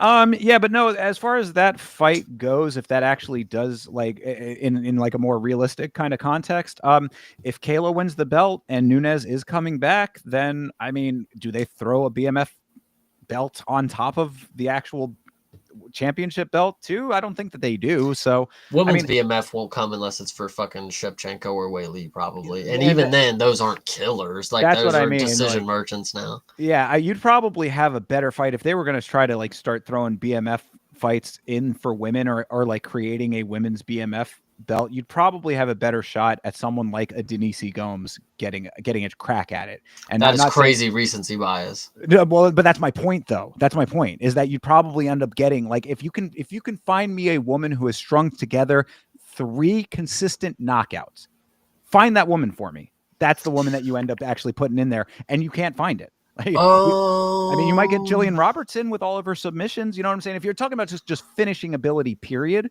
then maybe there's a couple of people that you can have a bit of a conversation around. But if you are talking about what the BMF was made for, the person that's going to go in there and throw hands and like make it an exciting, entertaining fight, what woman is that right now? True. I hear you. I hear what you're saying. And Okay. I trust me, I'm not. I take no joy in that. I would love to see a woman finisher that's going to be out there running through the competition, knocking people out left and right. Macy Chiasson might even be someone who's closer to that. Mhm. You see my point of what I'm trying to say here is that it's like the finishers that you would get that actually warrant a BMF fight at when it comes to women. Like it's the dynamics are different. The I dynamics are agree. different. I agree. Anyway, so I guess that's about it. I mean, and that does kind of take us to time. So hopefully that little Q&A was enough to round this episode out and keep everybody happy here. But unfortunately, because there are no fights this weekend, you will not catch us on our individual watch alongs. But if there were fights, you'd be able to catch myself and the Vitz King on the Yama channel, youtube.com/@Yama Show, @Yama Show on Twitch, Kick, and Trovo as well. And Chase, I know that you can tell them that where they would find you. Yes, they will find me hanging out, doing watch alongs. Every Saturday there's UFC on youtube.com/@CP Smalls. On Twitter, you can see me goofing around with Mokayev, and we're having a good time tweeting back and forth on x.com/@creative parts and PARTIN. Yeah, I forgot. We didn't even mention that you had a little interaction with Mohammed Mokayev. Did you It want ain't to even talk? an interaction. I mean, kid just don't even know who Josh Van is. I can't really tell you any much more. Like, if you don't know, then you're gonna know. Like, I don't know how to tell you. I mean, if the kid don't know how to turn his TV on prime time network when Joshua Van is out there, I I only tried to tell him what he tried to tell me. He went on Twitter. Get this, guys. Get this. He goes on Twitter talking about Tim Elliott might be the best flyweight of all time, brother. Joshua Van lives on planet Earth. I'm just confused here. I seriously would not get what Makayev's talking about. But yeah, Well, that was just the moment we had. yeah, I mean, and Mokayev's not going to be seeing a whole hell of a lot of anything over there in karate combat until he finally sulks his way back into the UFC, hat in hand. So we'll see if that True. actually ends up happening. But either which way, interesting that you had that little exchange with him. But regardless, folks, Yama Show on Twitter and Instagram as well for me. And I'm going to say this right here, right now, so that we speak it into existence. This did not work for me yesterday, but myself and Chase are reviewing the Netflix series, The Cage. We are up to episode 3. So this week, you're going to get episode 3's review. Keep an eye out for the stream. Let's make that happen, right, Chase? Yes, we are going to make that happen this week. Hell yeah. Exactly. So until that does happen, have a great rest of your evening, everybody. We'll catch up with you very soon. And until next time, y'all, fight on.